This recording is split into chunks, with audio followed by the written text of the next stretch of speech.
And welcome to ELOsoFumarTakes. This is our 248th take, live from the Alec Bradley Lone Star studio of Azle, Texas. I'm your host, Barry Duplessis, and I'm so proud, so pleased, and so privileged to be with you all tonight.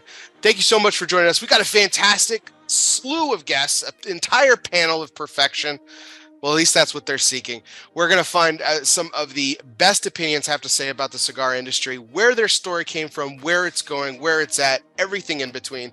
It is going to be an awesome, awesome night. I've been looking forward to this take for quite some time, and I'm so excited to have all these gentlemen join us tonight. But before we get to formal introductions of the guests of honor, we have to thank the people that make this show possible. That, of course, is our sponsors. And tonight's show is sponsored by Drew Estate. Drew Estate has partnered up with the Deadwood Tobacco Company once again for The Girl with No Name. The Robusto Extra comes to Famous Smoke Shop. An entirely new Deadwood cigar, The Girl with No Name, it's 5x54 expression, is now available exclusively at Famous Smoke Shop. The regular lineup of Deadwood Tobacco Company by Drew Estate includes Fat Bottom Betty, Sweet Jane, Crazy Alice, and Leather Rose, but Deadwood, The Girl with No Name, Robusto Extra, is part of Drew Estate's lineup of limited edition cigars that the company makes exclusively for particular retail cigar shops. There's something very strange about Deadwood's The Girl with No Name, explains Vaughn Boyd, the founder of Deadwood Tobacco Company, who partnered with Drew Estate initially to interpret the notorious Deadwood lady's sultry tales through the world of cigars. She is a yummy vixen who appeared out of nowhere to join her Deadwood sisters and is now on the run. Only a posse of the boldest and most daring desperados have a chance to rope her in. So check out Famous Smoke Shop for The Girl with No Name from Drew Estate and their partnership with Deadwood Tobacco Company.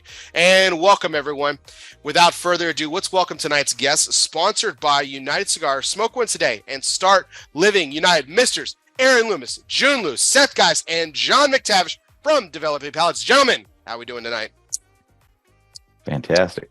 Doing well. Thank you for the introduction. That was a high energy introduction. Well, I've got some coffee that I'm wrapping up, and so I had to use it. I had to use it all.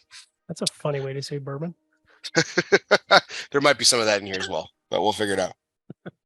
Well, gentlemen, thank you so much for joining me tonight. I really, really appreciate this. I've been looking forward to this for a while.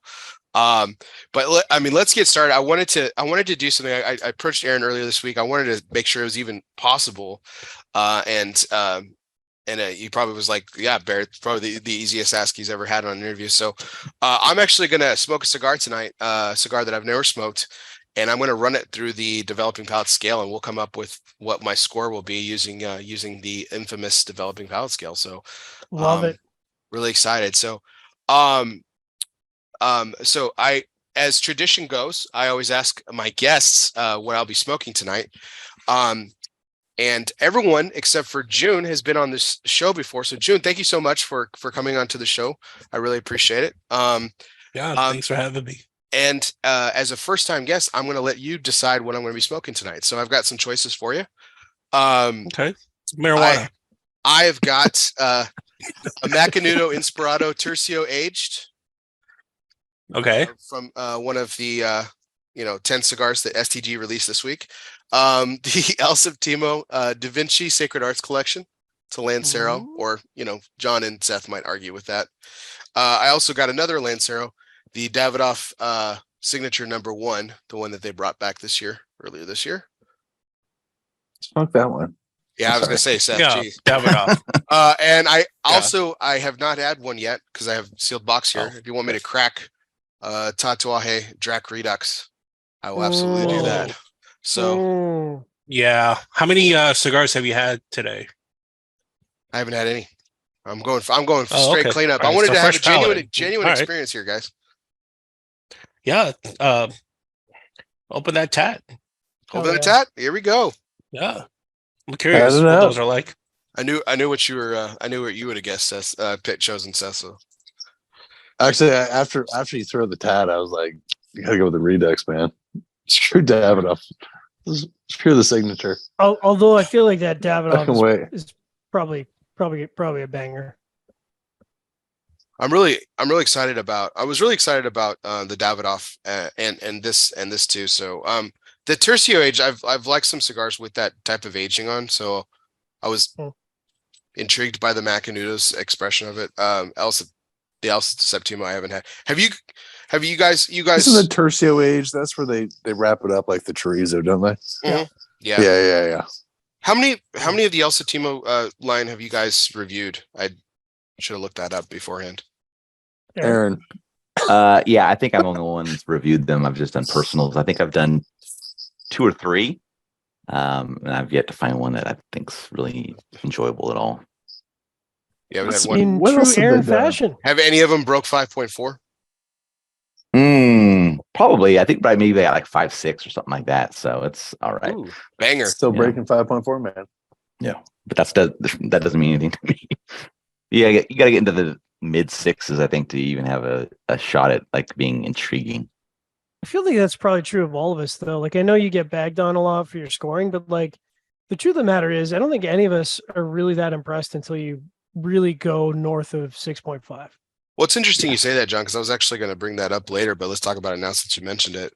Sure. It was like y'all have like I feel like there's a signature score for y'all that, you know, the number is, I think, is irrelevant to the context of this point where you would go back to it personally.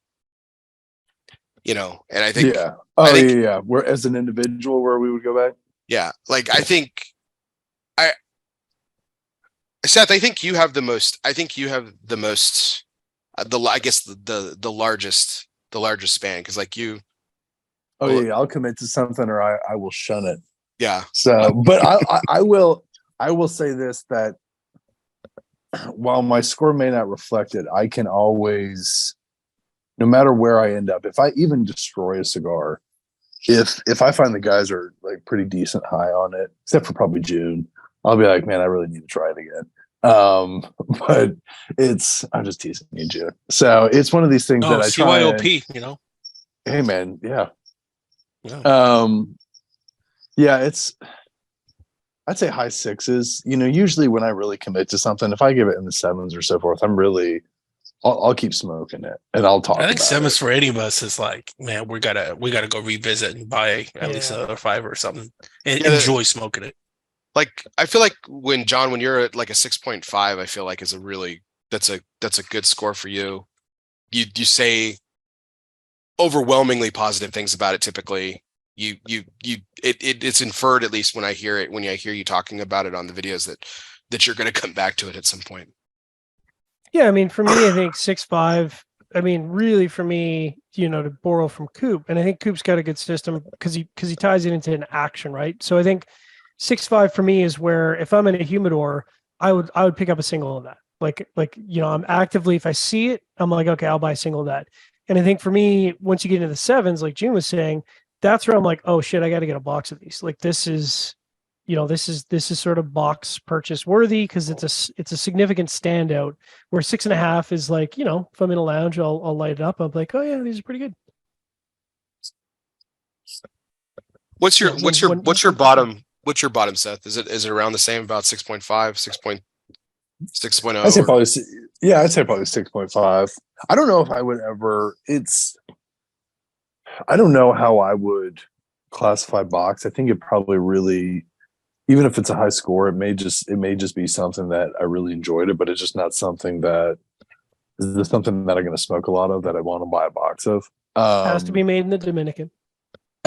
But it's, you know, or like a Connecticut by Hector. Yeah, usually I'd say probably 6.5 would probably, I'll pick up 1 or 2 of them, but you know, anything above then I probably pick up a handful or pick up like a 5-pack or something, depending on where I'm getting them. Depends on the brand too. I always I'm always curious to see how the cigar is going to smoke in the future. And I think sometimes I always try and pay attention to how's the cigar going to smoke later on, like the original, how's it going to smoke? Not like what's next production going to smoke like, what's this going to smoke like? Now, Aaron, do I the criteria that you gave me? First of all, am I allowed to read that or no? I was going to. Yeah, that's fine. That's no problem. Yeah. Do I do that on the pre-light as well? Yes. Okay. And I give you the information. Now, Bear, the important thing to remember is that pre-light is just stunting, right? Like pre-light is just us showing off. It doesn't actually factor into the score. It's just so we can bust balls, you know, because some of the guys, it could be the fanciest cigar with a curly cap and a closed foot, and it's a box press, and there's 6 bands, and like, it's okay. Oh, I know how you are about multiple It's okay. bands. So yeah, I mean, I know it gets You all the gotta points. I mean, well, if you talk bands. about pre-light, I mean, look at this veiny motherfucker. I mean, I know Seth's drooling over it. You got It's a see, different it's there's no specific rhyme or it's just it either looks really gut. good or it is. It's a gut. It's a hip shot. Gut. It's really, and there can be too many bands. There can be too little bands. There can be, bands in the wrong places. It's just, I know, and Jiunn and I mean, actually, no, John and I will go after that all the time. It's rough. It's a good thing we don't score on that. Aaron would probably be irritated as hell if it was just, cigars didn't make the cut based off of the hip shooting of us.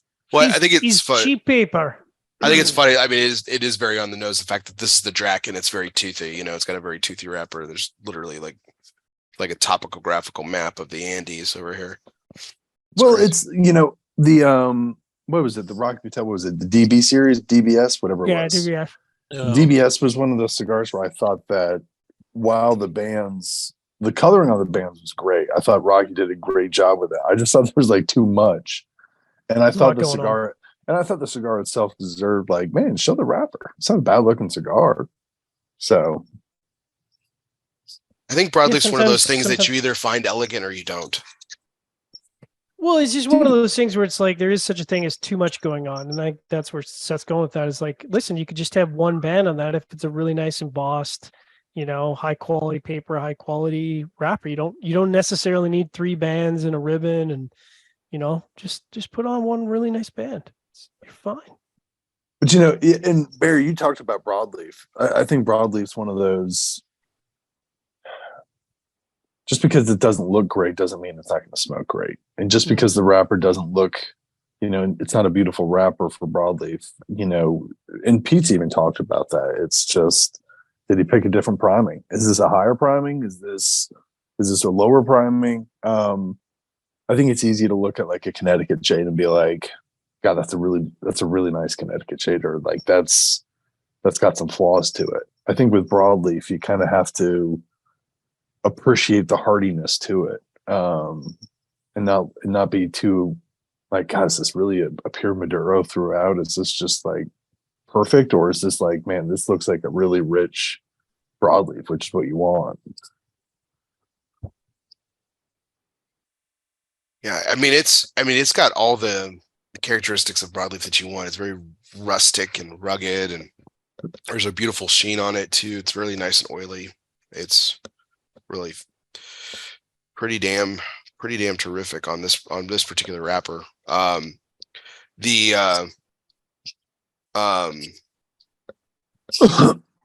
course, I'll go into this a little bit, do this a little bit like Aaron, of course. What I am smoking is the Drac Redux, which is actually obviously not the original. I'm going to totally fuck this up, Aaron, so sorry about that. The order, I forgot what order that you do it in, but whatever. You mean the order in which and how first, third, second, third. No, how you talk about third. just like the specs of the cigar. So all right, because it's not broadleaf, it's Ecuadorian Habano Maduro. Color of the wrapper. Color of the wrapper first. Color of the wrapper? Yeah, first thing I mentioned. Okay. No, I meant like how you do the specs on like the review and stuff. Like I got you. This is the so it's gonna be size, like what the actual like naming council would give the size. Okay. So this is the Redux version is a 6 3/4 by 52 Bellicoso Vitola. Okay. The country of origin, Nicaragua. Price wrapper Ecuadorian Habano Maduro over double binders of Nicaraguan vintage and Nicaraguan filler, both undisclosed. All right. It's manufactured at the My Father factory in Nicaragua. Blended by Pete Johnson. Price point $13. When was it released? October 2022. There you go. You're good to go. Listen, sorry, can we just stop for a second and talk about how Pete Johnson came out with a Redux of the Drac and he's only charging $13? Just goes to show you, man. You could charge $15, $16 for that, no problem. If you wanted to. Probably could charge more for that. Probably Give good. them the way everything else is. How much was the, Well, you can ask how much the original was. it probably was $13. It's probably about the same. Yeah. It's probably the same exact price. Oh, that's That's awesome. a value proposition right there. The interesting thing would be like, okay, look at, his profit margin over the years. Now, I imagine he's still making, I imagine he's still making a profit. And, but it's, there's definitely fluctuation and so forth over the years, but they're also now using their tobacco versus, gosh, when you first started this, weren't they outsourcing tobacco too? So. Yeah, they have a lot more of their own. For Jiunn, I'm interested. Like, this was a pretty snap decision for you when I said that I had the box last. You pretty much snapped, just like, yeah, it's the tat. Like, why did you gravitate so quickly to it out of all the offers? I like what a lot of Pete Johnson does. I think he's really good at making some of the heavier, bolder cigars out there and still keeping it, 100% flavorful. So yeah, and plus, like, I've never smoked the original, so I was curious to see what you think out of this Redux version of it. Yeah, I mean, so far it's smoking pretty good. The burn's really nice. The flavor's there and everything. So we'll get to my thoughts here in a few moments. We'll do some check-ins. So Barry, are you gonna give me the score as you get through each section, or you want to wait till the end and give me your ratings? I thought we do it progressively, if that's all right with you. Okay. Nice. So pre-light, what was your pre-light? I would say that it was so yeah, let's go through that real quick. So there's pre-light, first third, second third, last third, and then of course the final score, correct? And a burn and a draw. Burn and draw. Are there burn and draw separate, or are they separate? They are separate. They are separate. Okay. Yep. All right. So that's an important point. And so this is pretty simple, guys, and pretty straightforward. For everyone thinks that this is pretty complicated. You rate it based on, like, you have your, Aaron, correct me if I'm wrong, your whatever your barometer is for an average cigar experience that I've experienced over my smoking career, smoking tenure, right? Right. Rate them amazing, which is the top, very good, good, on par with an average cigar that I've had, subpar, poor, and bad. Right. Okay. I would say, I really like the oiliness. I'm really tinkering between like average and good on this, and I don't want to just bump it up for the sake of bumping it up. I mean, I do like the simplicity of the Monster Series. I think that's what the appeal is of it. So I'll go ahead and give it a pre-light good. Like I said, it doesn't matter. Doesn't matter anyway. I could have said anything. Could have said it was bad. It doesn't really affect the score. But I would have said I'll say good, just because I like. I've always liked the presentation of the Monster Series, and like I said, I appreciate the simplicity of it and everything. Does he still put them upside down like they're like the Fanes? Yeah. That's how they were in the box. Yeah. So, cool little detail, man. Yeah. I mean, a lot of people wouldn't catch that, but it's just one of those little tobacco era things that, like, some old guy was touches. like, "Hey, you put the Bellicosas cigars are upside down. What are you doing? No, man, they're supposed to be like vampire teeth." Oh, yeah. Fucking years ago, man. Like, gosh, shit, man. Maybe I shouldn't have gotten too innovative with these people. All right. Well, let's. That takes us into tonight's major point, and which is always brought to you by the people. Yes, Cigar People. The people who know everything about a lifetime of service. Protocol Cigars is more than just pool parties and good times. Well, maybe it is. But behind the fun is a motivation for service, a motivation for giving back. From the original Protocol Blue to the latest release in the Lawman series, Phoebe Cousins, Protocol has always been about honor, passion, and yes, the people. It's what their life's work has been and always will be about. Power of the P, Protocol Cigars. It gives me such glee and such delight to use the word passion in an ad read when Aaron Loomis is my guest. So, I forgot that you said Lawman series. I thought, do they have a new series called the Llama series that I just missed? I was like, they got a llama. I was like, we're gonna have like an annual alpaca release too, I'm sure. It's like the law, it's based on law enforcement, down in South America that ride llamas around instead of horses. So they'll do a little the llama series. they'll do a little Demon Llama for the Emperor's New Groove of Disney. If anyone has kids out there seeing that, Good stuff. Emperor's New Groove, definitely an underrated kids movie. I will say that. I get a kick out of great it. movie. Speaking of naming, I recently listened to one of y'all's reviews that I thought was I think was an excellent conversation. It was absolutely dripping with sarcasm throughout the whole thing, but I thought it was a really interesting conversation about Rick Rodriguez's West Tampa The Attic series, The Attic, and how like obviously redundant and repetitive it is, and like I thought it was a really interesting discussion about how like a lot of things in the cigar industry like start off with a really good idea and then just kind of they miss it. Like it's like, oh, that's really cool, and then you're like, well, fuck, and you fucked it up already. Like it, I think that happens quite a bit. You know, Aaron, we've joked about this too before, like how like some names are reused and people don't even look up trademarks and things like that. Like it's kind of like a joke and stuff. Like what do you think? I mean, do you think it's like it's laziness, or like people are just so kind of they just have like tunnel vision on what they're wanting to do personally that they just don't even think to look? I'm not sure. I mean, that one just seemed like it was staring you in the face to be like, you have to come up with a name for this particular cigar in this series. Like you can't name a series and then name the cigar the series.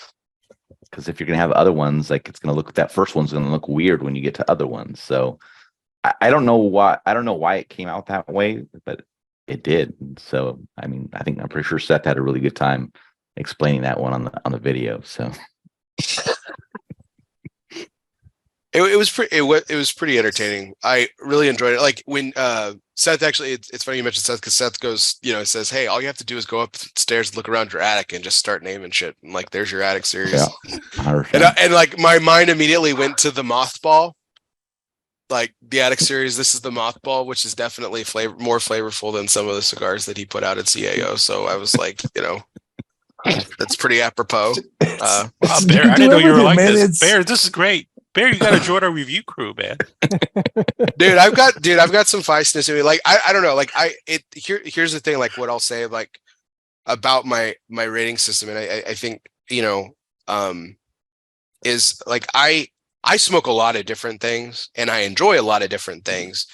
I think perfection is simply unattainable. So I think like and not to throw names out there, but like Barry Stein he's known for the 100-point scale and hitting that and even going over at this point. And like, that's such a high bar. Like I've never had the perfect cigar. Like, I don't think that'll ever happen. Like there's always something that you can like objectively critique. Like did it actually have a perfect burn? Was the draw flawless throughout? Like, did the flavor really keep my attention from beginning to end? Like, yeah. Was it insane? Was it incredibly balanced the entire time? Like, that's just such a high bar that I just can't see myself. But like the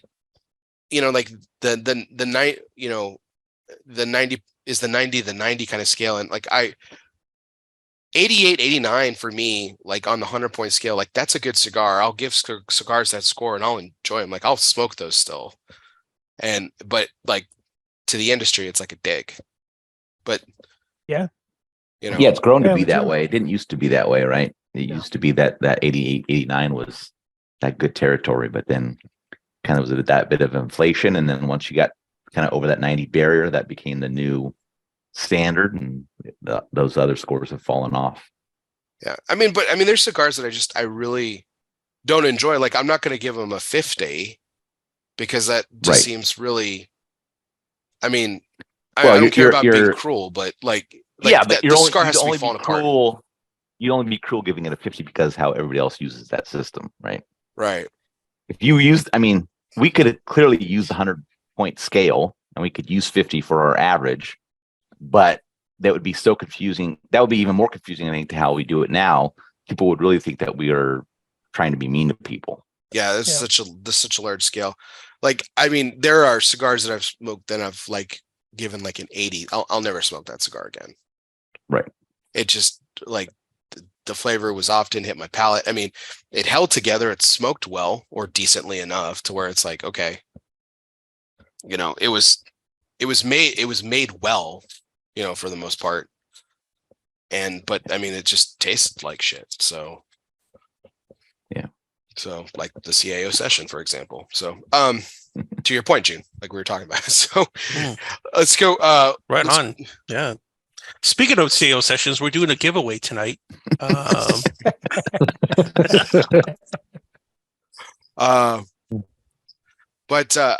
going back to the formation of Developing Palates, Jiunn, like, was the rating system like when you I'm not really interested in.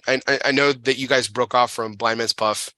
There were a lot of different reasons for it, but when you did, I'm not really interested in getting into that tonight. But I wanted to talk to you specifically about this. Like, was the rating system like intentional in the way that like we were at our previous thing we were smoking cigars blind? No, this time we're going to go in, we're going to know what we're smoking, but we want to do something that's completely different. Like, was it did it start off that way, or like what was some of the first things of like, hey, how are we going to do this different than we did before and the way it's done? Yeah. Back in 2016, Aaron. Yeah, it was 2015 we were kind of starting it. 2015. Chat about it, yeah. Yeah. So Aaron and I actually lived geographically pretty close, like half hour. Well, back then half hour-ish. And yeah, we definitely dialogued a lot about what we wanted out of our blog. We wanted to come up with a rating system that we could stand behind, and that was weighted according to what we thought was fair. And we wanted to we didn't want to kiss ass and be as transparent as possible. So I think we've stuck to that pretty well throughout the years. Not with just like Aaron and I, but having like John join from SigFed, and I guess Seth as well from SigFed.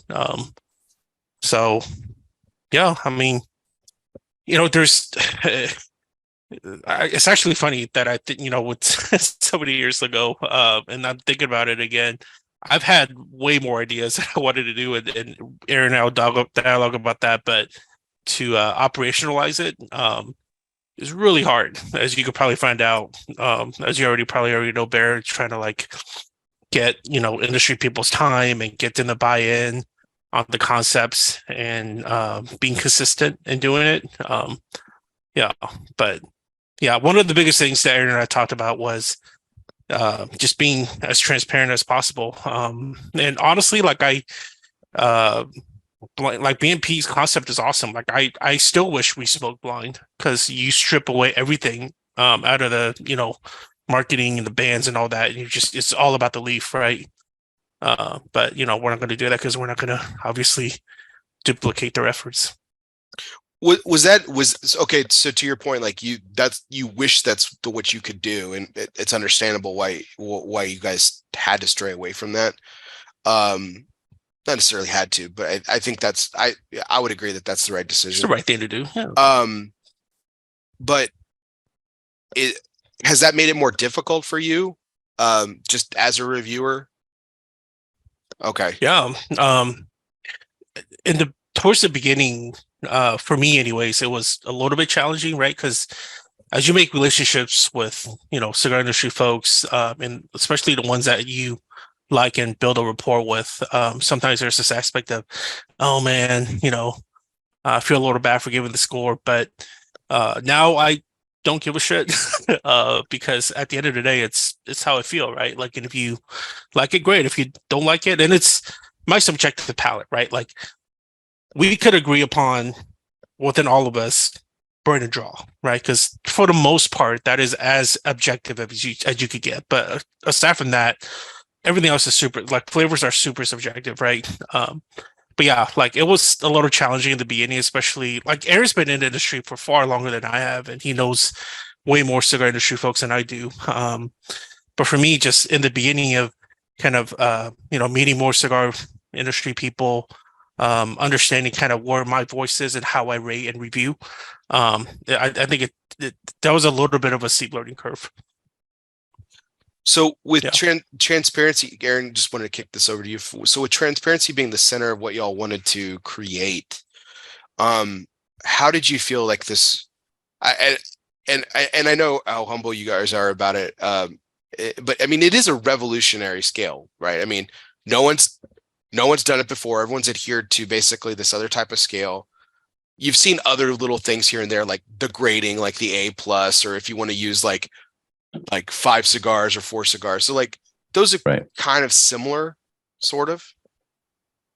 But I mean, it is pretty revolutionary. I mean, what was how did that tie into your motivation of transparency? Like what? Yeah, I just think that what we were seeing is it was just too much of a consolidated scoring of, everybody that used that 100-point system, they might only be in that range of, 5 or 6 points or whatever it is. And it was very, when I would read a review, I would see a score and, all these scores were so close to each other. Like, how could I decipher if, 2 or out of 7 cigars that all got a 91, one of those 7 is better than the other 6, right? So how do I know that? And the only way that you could really know that is if you expanded that scale out so that you made it so that you had, more iterations of what that score could look like. So we wanted to do something where we could use the whole scale, and that's not really how the 100-point system is used. It's going to be, you're rarely going to see anything under an 85, and then you're not going to probably, depending on what side it is, you're not going to see much over a 95, right? So we just wanted to be able to have that range so that you could see, like, we smoked these 10 cigars, they're all 10 cigars have a different score, so you can clearly see where they are in the range. And we just wanted to be able to do that. If I could go to a website and see the reviews and say, all right, here's the last 10 cigars they reviewed, this one is the best one out of the 10, and not a bunch of repetitive scores, then that's kind of what I wanted to see. And that's kind of, I think, what Jiunn and I have kind of, how we kind of built things was like, if we wanted to read something all the time, what would it look like? And that's kind of what we wanted to put out. So I mean, 10 would be the perfect score, correct? Yeah, utter perfection, which I don't think will ever happen.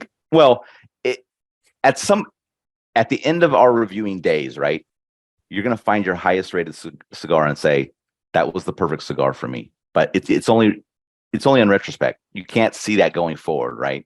Right. If you score something at that level now, it's like, all right, you're going to tell me that you're never going to ever smoke a cigar that's better than this cigar. Why you just got to stop reviewing at that point, right? I'm just going to smoke this cigar all the time. I might go to a couple of different ones just because there's a little something different I want at the time, but I'm going to come back to this one all the time because this is the best cigar that will ever exist. And then, what are you going to do at that point? Can you imagine if someone actually just found the perfect cigar and just stopped?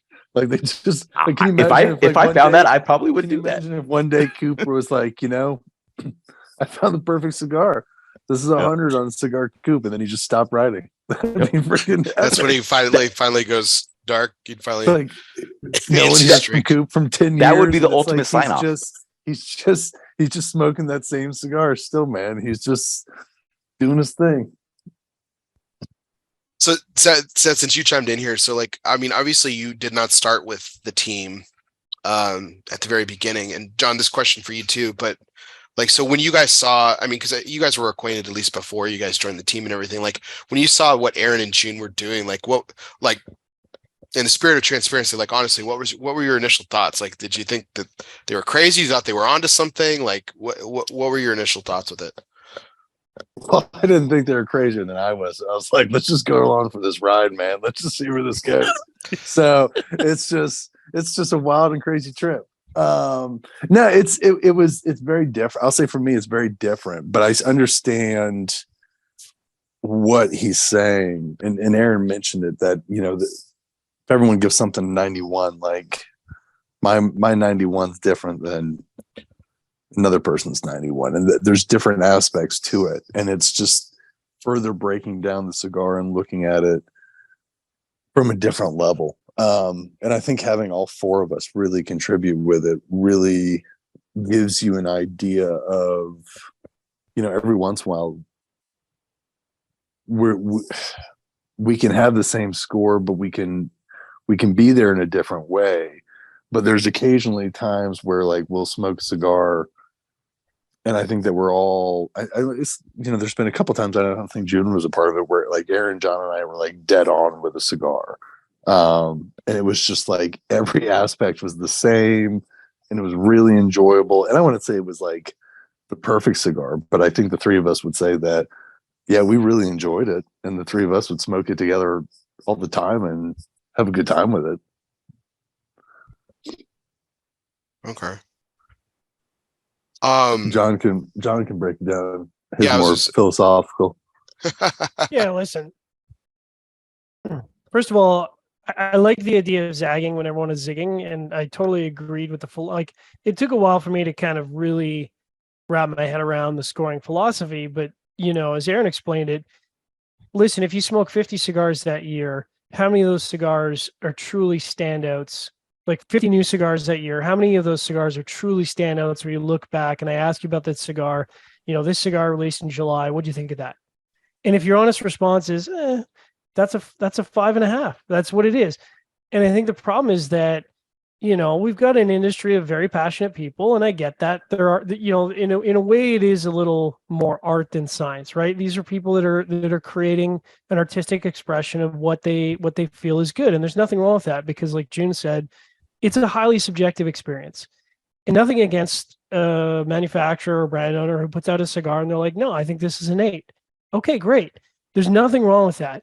But if you ask some of your peers in the industry to smoke your cigar and they're being honest, they might come back and say, you know what, it's okay. But like, it's nothing really that standout. And the problem with that is that because you're creating art and because so much of your passion and sort of your personality goes into that, some people take that personally. And I get that. Like, that's part of the artistic process. But, we try to break it down into be, like Jiunn was saying, we're trying to be transparently honest. We're trying to say, listen, it's not a reflection of you as a blender, and it's not a reflection of your factory. We're just saying that experience was not a standout from the other, 99 cigars we smoked that year. And we're just being honest. And if I think if people had more people around them being honest with them, I think that would be good for the industry, because, there are people out there that constantly drive to make better product every year. And I think we have seen that some years are stand out more than others, but that's really the goal, is like, we want to see more competition at the top and less competition in the middle, right? Like, ultimately we want to be fighting at the end of the year to go, man, it's going to be a tough year to decide who's going to be in the top 10 or top 15 cigars for the year.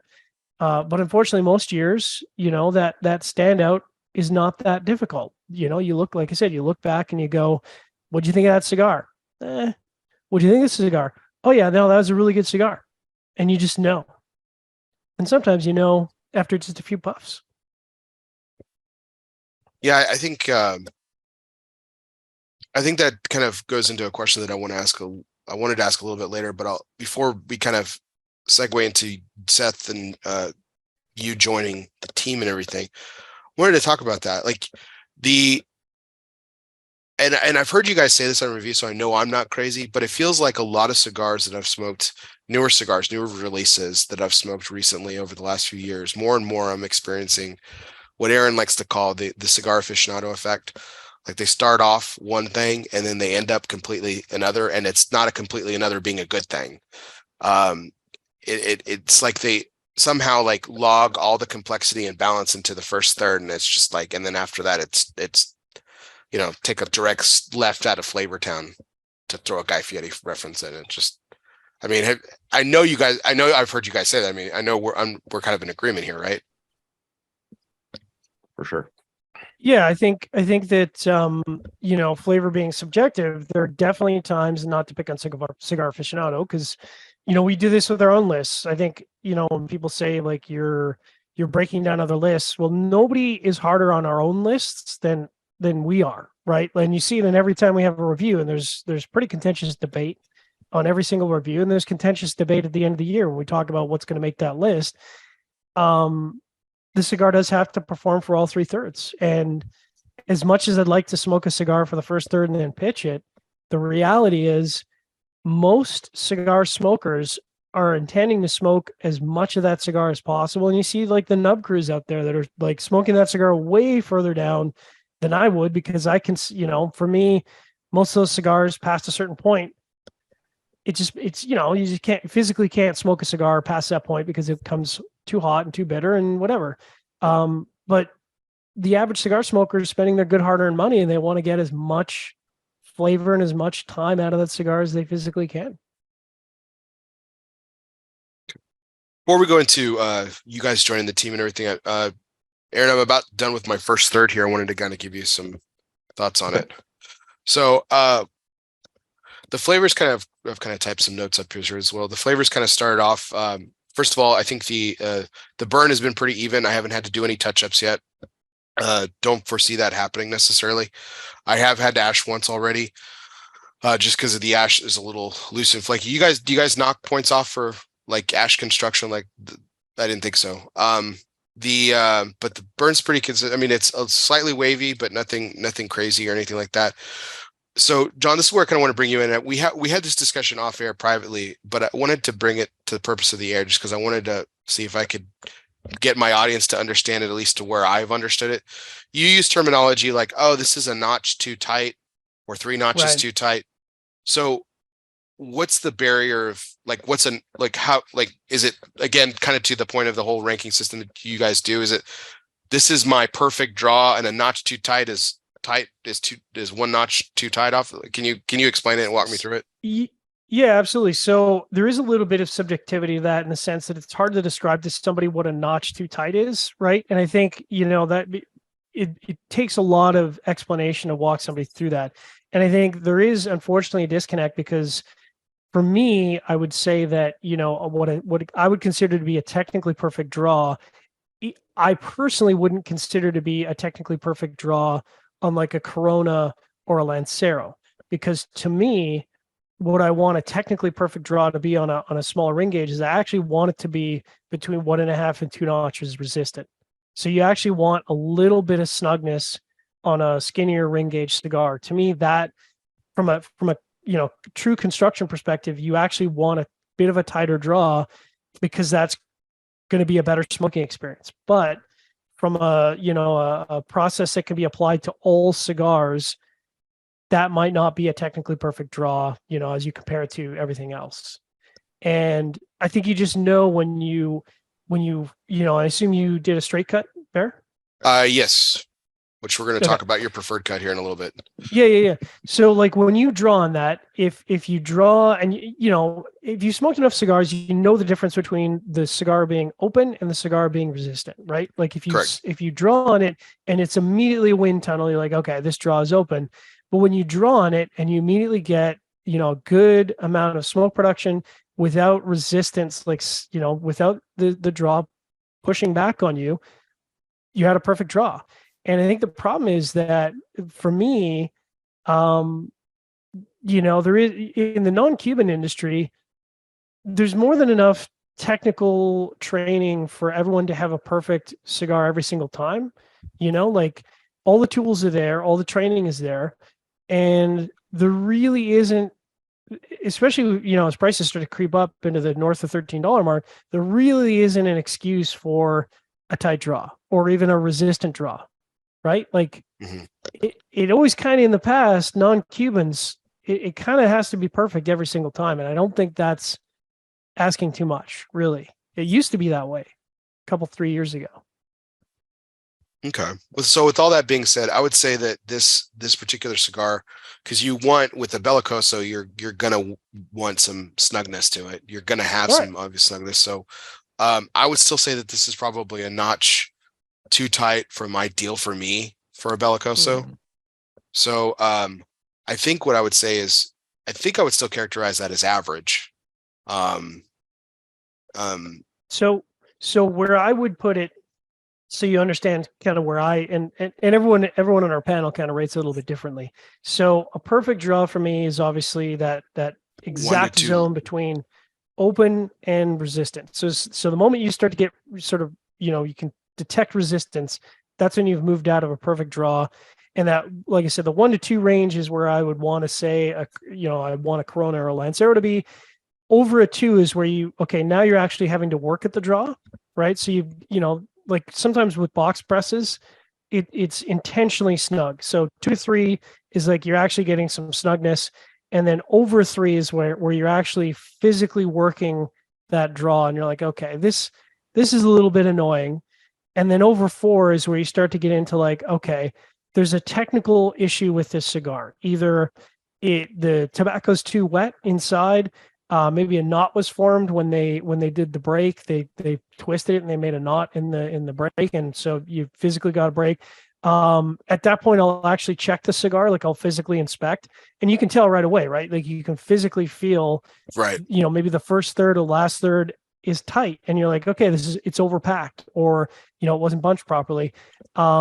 Fortunately, that is not that common, but I think we've had that in the last few weeks. I've had some draws that were 3+ on the resistance scale, which is kind of a drag. Well, 2022 was a really bad construction year for you. I felt like I listened to a lot where that was just like, oh my God, like you more than most. I think you caught if we want to call it luck, like over the other 3 were really had really bit poor construction excuses or experiences, not excuses. Excuse me. But I would still say so. I guess with it being a notch too tight. So you would say if it's a notch too tight on this, you would still characterize it as good if it was very you good. doing it. Oh, very good. Yeah, Okay. very good. Okay. Yeah. So let me jump in there a bit better, because I think actually for draw, it's a bit subjective. It's not necessarily an objective thing. So here's how I would kind of characterize it. I think if you put a cigar on a draw tester, right, and whatever it was calibrated at to show that it was perfect. So you take 5 cigars in this scenario. All of them pass the draw PSI, tester. I think all the cigars pass the draw test is perfect, right? And give them all the 5 of us. We may not agree that it's a perfect draw, right? We may say this is a little bit looser than I like, or this is a little tighter than I like. What you do is you're calibrating for yourself on draw. So what do you prefer as the perfect draw? And then you kind of hit the scale from that point on. I like a little of resistance. Right. On mine, I'm more of a snug guy, so like I always look for more snug bear. Right. So I think this is a little bit more snug than I would like personally. So that's why I'm saying it's average. Yeah. So if it's just slightly more snug, then it would be like one rating down. So it'd still be very good. Like, if it's just slightly away from where you really like it, it would be would be very good. Okay. So I guess it's very good then. Okay. We'll do that. Yeah. Very good in the first third. So we use the same descriptors for it, but for burn and draw, it's kind of it's different, because I would say if you think over time, your average draw is probably really good, right? Most cigars that you smoke are constructed well. So to say it's average is wrong, because you're not going to get like 3 levels above of what you're typically getting on a draw, right? So for this one, it's going to be a little different. So start at basically say what I prefer for a draw is amazing, and then you're going down from there. Okay, so I would say very good, and then I would say very good for the construction so far. Okay, so do you have that we do the burn and the draw kind of at the end where you have all the information, you're done with it. Okay. You're going to say, all right, that's it. So at this point, when you're done with the first third, you give me a flavor score for that first third. Got it. Okay. So the flavors kind of start off with some really deep earthiness. There's a little bit of coffee, a little bit of baking spice, but this really interesting kind of herbal quality. When I first lit the cigar, that was a little weird. There's kind of through most of the first third, there's like this nice little, mushroom quality on the retro.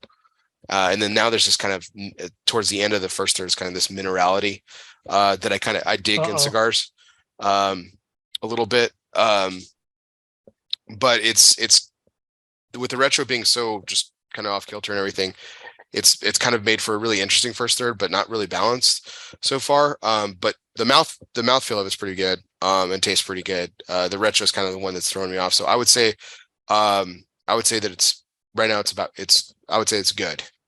So good on the first third. Got it. And just going back to sort of what Aaron was talking about, subjectivity, I think Aaron tends to be a little like, so I think I tend to be a little bit more aggressive on how I'm scoring draw. And I think Aaron tends to be a little bit more aggressive on burn. So like for me, for a burn, unless it's egregiously off kilter, like unless you actually have consistently lopsided burn, I'm not going to dock it for score until I actually need to touch my lighter. The moment I have to touch a lighter, that's when you start to sort of lose points. And I think for Aaron, and I think it's a perfectly valid assessment to say, when you have lopsided burn, it is no longer a perfect burn. Unless it's burning completely flat the entire time, it is not a perfect burn. And I think that's a reasonable take. Okay. Yeah, 'cause I mean, one notch off on the burn is not like drastic points. It's just a slight ding, so it's not crazy. But what I consider perfect is a razor sharp straight line the entire way, and that's perfection to me. Yep. So, just to go back to the buildings of Developing Palates. So, like Jiunn, when you and Aaron had started this thing, and it was just the two of y'all, and then was the original idea to always bring additional people on, or was this like as John and Seth became available, it became more of a talking point between the two of you guys? Yeah, we had a open payroll, and we were Go ahead, Aaron. Oh, okay, he's asking you about. I don't really remember, Jiunn. I know when you and I started it, we were just so in line with what we wanted to do and how we thought about reviews and what we thought was wrong with other review sites and what we wanted to maybe try to do. And we wanted to have that kind of face-to-face recap at the end. I don't know that we starting out saying like, this is something that we want to have a panel for, or I don't remember if we were. Didn't. Yeah. We didn't think of outreaching to other contributors to join us. We just thought that. In my opinion, obviously, I think we're just going to do it just the two of us. And then when like Seth and John became available, we thought it would be awesome for them to partner with us and do this, all together. And we've both have history, and we've been friends with John and Seth, and there's a contributor that no longer contributes for various other reasons. Greg, that was probably with the first contributor for our website. Literally saw him for the first time on the page this week. I was like, I've sent a picture to Coop. I was like, did I miss something? Is there a fifth member of the team? and he's like, no, man, that's really old. And I was like, how have I never seen this guy's face and name on this? I felt like a terrible fan. Drummer got replaced, bro. Drummer got replaced. And I think Greg, you knew Greg from like back in like the forum days, right?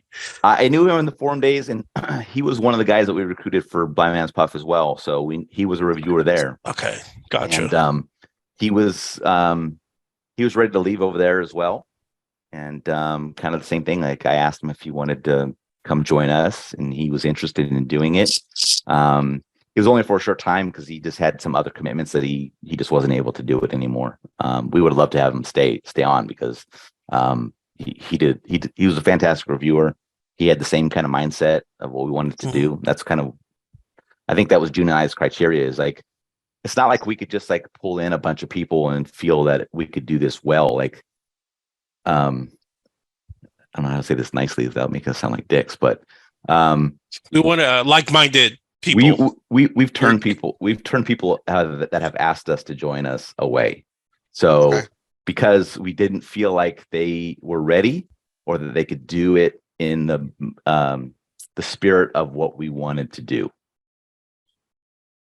So go back to like transparent, honest reviews. Yeah. Yeah. Well, in light of that, I'll bring Seth into the conversation, who I don't think he's given a shit since he was 12 years old about anyone's opinion. So,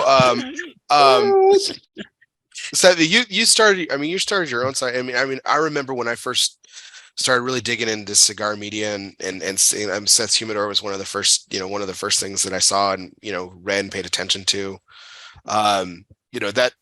I mean, I know that was a lot of hard work for you. I know you did a lot of cool things in that particular spectrum and vein and everything like that. But what, like, the decision to kind of, I guess, fold that, I mean, was that easy? Was that hard? Like, I mean, were you just tired of doing it all on your own? Is that It what was made just this a time. It was just time. I just didn't have to do it. I didn't have the time to do it on my own anymore. So I wanted to keep, I just thought it'd be fun to keep doing it. I just didn't have the time to, run my own site. So I was at SigFed for a while, and then, I'm playing minor league ball in Ames, Iowa, and then I get a call that I get called up by, Aaron, and then bring me on up. So there I was relieving, and then come on up to the big leagues, and been here since. So yeah, I'm trying to remember, God, how many years back was that? It's been a while though. That's been a minute too. Yeah, you were like 17 or 18, I think, is when you joined. And I remember John, we saw you at IPCPR back then. Yeah. And then we had a combo with you at IPCPR. That's right. Yeah, and we're like, Put hey, me in a looks corner like and fed me a scotch. yeah, and then you're like, it appears SigFed is Things might not be looking so bright.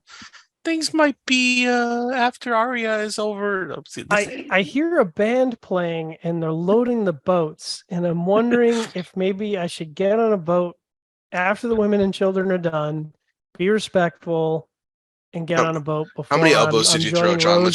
How many elbows did you throw? Let's just be honest here. Come on. No. They call me the conscientious Canadian for a reason. Aaron had to work on me for, God, what was it, a year and a half? Yeah. I think it was like a year and a half. And it was, it was just me kind of trying to do a transition plan where I left on good terms and wasn't, because I did have good terms with everyone at SigFed, and I didn't want to just bounce and be like, peace out, fuck you guys. I wanted to legitimately say, look, I've enjoyed my time here. I need to move on to other things, but I don't want to do that just kind of leaving everyone holding the bag. And I want to make sure that I can do that in a way where, one day I just leave and it's fine. And no one's butt hurt. I want to leave on good terms. And I think I did that. I mean, a year and a half was a bit long, probably. I probably could have shortened that up a little bit, but I think that's just how I'm built. I don't like leaving people holding the bag. So, and I've been there for a while. I mean, shit. I started my own site in 2012. I joined SigFed in 2013, and I was with SigFed for 5 years, right? I think it's 5 years. So it was a hot minute. And I think I think there was a whole similar thing between how Seth and John joined us. Mm-hmm. We were having discussions. They were both at the same place. I had a discussion with Seth. I don't want to put words in Seth's mouth, so Seth, correct me if I'm wrong. I think Seth just felt like it was stalled out at SigFed for him. And I called Logan up, tried to do everything right. I said, hey, Logan, I've talked to Seth. We have an interest in bringing him over to Developing Palates. How would you feel about that? Any issues kind of going that route? Kind of felt like I'm asking somebody's father if I can marry him or whatever was going on. Logan gave me the blessing. Told Seth, you're free. I got you out of jail. Come on over. And then we kind of went from there, right? Much different. He said something about like much different American departure versus the Canadian. Yeah, John was like, you know what? I'm gonna make sure everything's intact. I was like, y'all good? Yeah. Fuck you. See, I'm out. Peace. Got my first round draft pick. I am out. And Logan was like, have you seen my color project? Hashtag buy now. I just saw my locker. Shit was getting thrown in the locker. Mm-hmm. Locker room was on fire. I was like, you know what? I'm all good. We're on good terms. I didn't start it. Seth, Coach needs to talk to you. Aaron, I want to put you a little. Yeah, Aaron, I want to put you on the spot here. I want to put you on the spot Okay. a little bit, Aaron. So, you said that you've outright rejected people who've asked to join. Right. And you didn't say my name, so thanks for showing me respect. Just kidding. But seriously, you've rejected people. Yeah. but you had to work on John for a year and a half. Like what did you see in John? What did John have that Indeed, again, what without did he naming see? names, like these other people didn't, these other people didn't, like what was, I mean, John, I have, you know how much respect I have for you. So like, but I'm interested to get Aaron's take on this. Yeah, I'll go. I mean, I'll kind of speak kind of the overall thing because Seth and John both fit into these categories. And Jiunn, tell me if I'm wrong in your feelings on this because I think we're aligned with this as well. We want people that have done this before. This isn't their first time, right? Because I think somebody's first time reviewing, they're going to start out loving everything, and they're not going to be able to be critical right away. And when I say critical, I mean that in a good way. Not like I'm not looking for people to bash. Our goals are not to give low scores. We would love to give high scores all the time, but that's just not the reality. That's not how the law of averages work. So we want somebody that has done this before, that, you know, they know what a good cigar is. They know what a bad cigar. They have gone through the process. You know, they've got a little bit of a jadedness to them. Like they understand that everything's not roses and all that's going on, right? They've done the media stuff a bit, so they know, you know, that as soon as Pete Johnson shakes your hand, that you're allowed to give him not a flattering score. You know, things of that nature. Like, and you know, seeing Seth having done that site for so long, like there's a commitment there, right? Having seen John done that site for so long, there's a commitment there.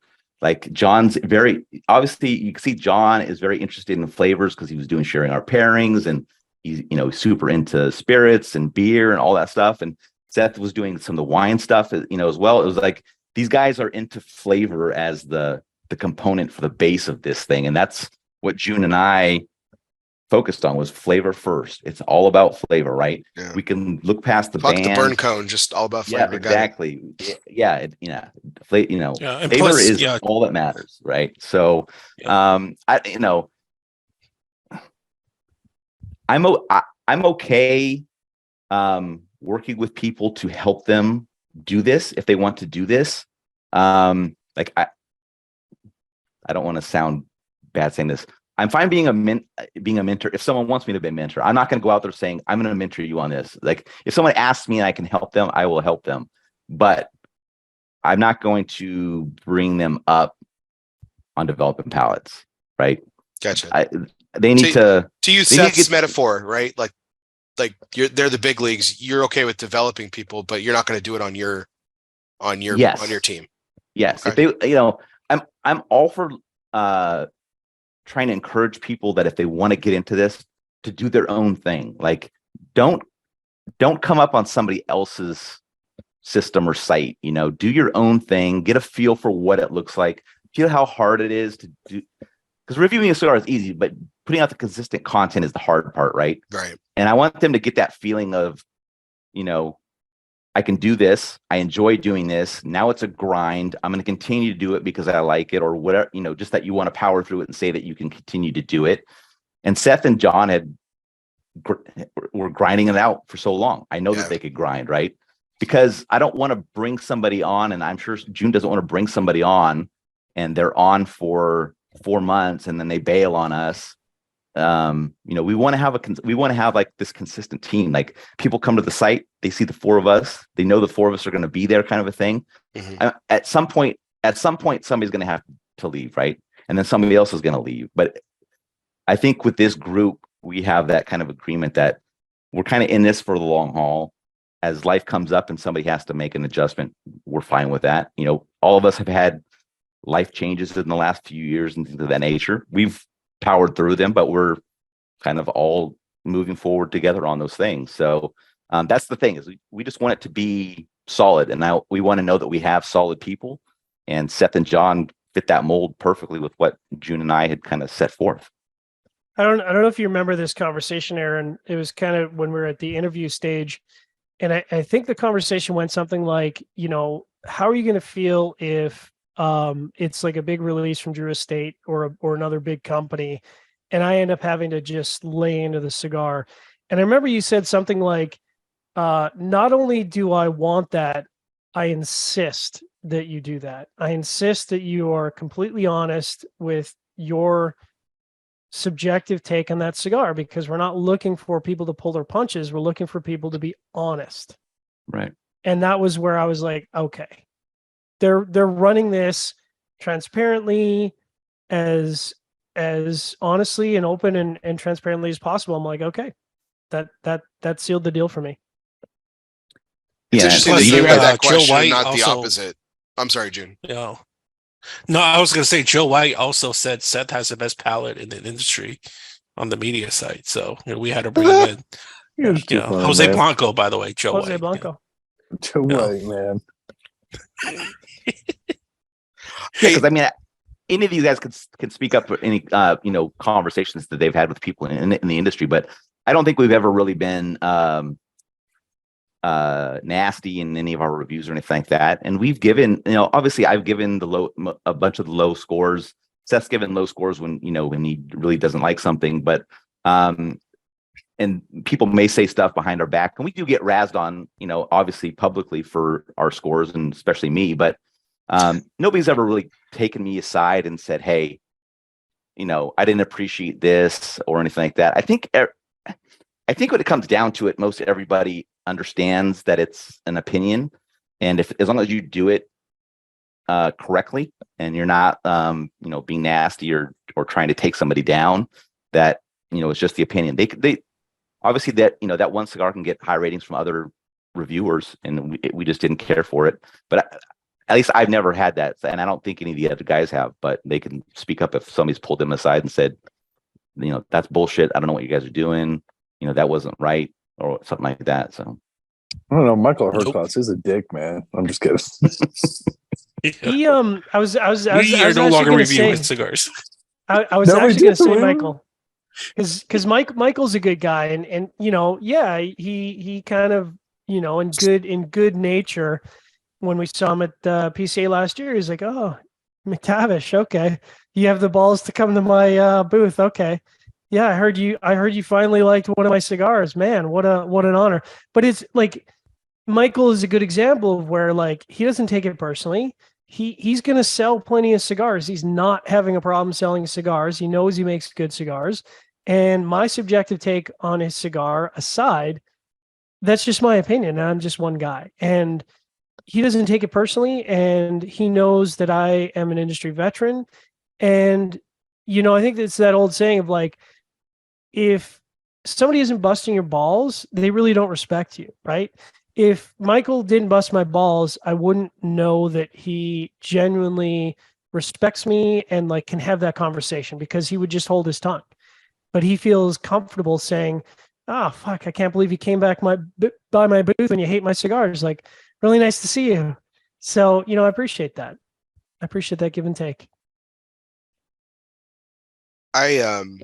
I mean, it's one of the things that I absolutely have always loved about the dynamic that you guys all have is, and even so, you talk about Aaron, you talk about the respect to the manufacturer and your subjective opinion, and John just expanded on that. But it's even in the group setting, even within the four of you, like, Seth comes in with the 3.33, and John's, at a 6.5, and that's a huge gap. And, Seth isn't, calling John a little bitch, and John's not calling Seth a crybaby. Sometimes. It's like, Sometimes. it's, I mean, there's, as much fun as you guys have on the videos and stuff and everything, like there's no animosity between the four of y'all when it comes to the actual ratings and stuff like that. It's just, it is very matter of fact. I can appreciate that you guys can completely disagree on something, and it's just like, oh, that's how we felt. That's it. That's the end of the discussion. Where I think a lot of people, we rarely all agree on something, like universe within the four of us. We rarely agree. right. Yeah, we can usually be in like an area, but like for us to like really, there's a ballpark, but for us to really be like dead on.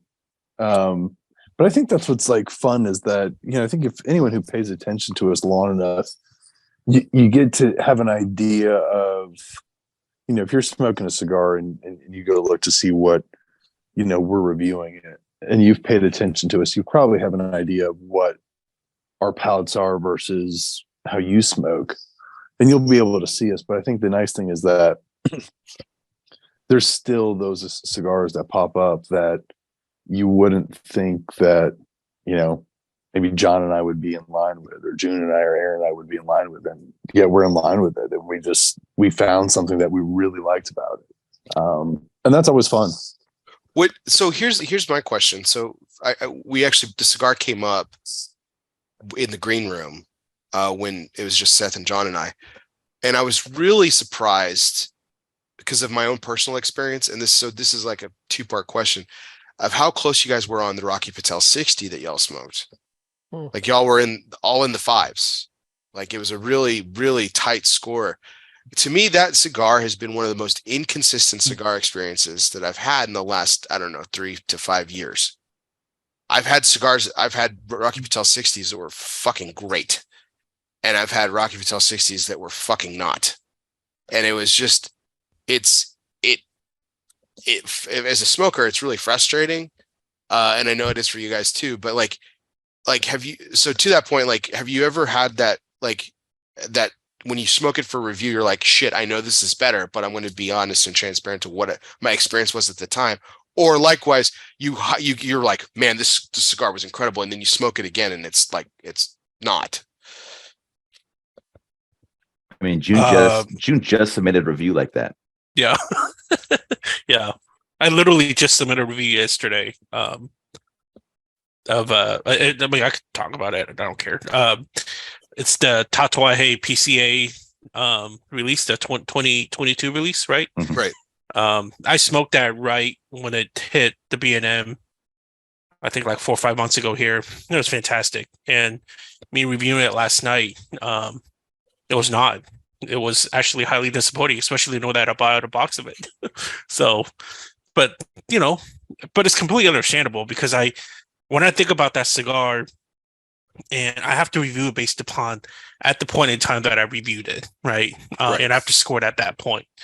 But I also do typically say in the review, the written or the video, that if I've had a prior experience with it, I'll also add that tidbit in. So, yeah. Yeah, I think I had a similar experience. Jiunn, was it the Paladin and the Saka, which I'd smoked at the trade show, and your palate's kind of jacked up, and at the trade show I was like, wow, this is really good. Like this is one of those cigars where I've kind of put it on my calendar. Where I'm like, I'm looking forward to getting this, and then I got it, and the experience was not at all like the trade show, and I'm like, oh fuck, I feel like an asshole because I got to review it and I did put in my notes. I'm like, well, I don't know what's going on. I had it at the trade show, which is normally a really poor environment, and I thought this was really good.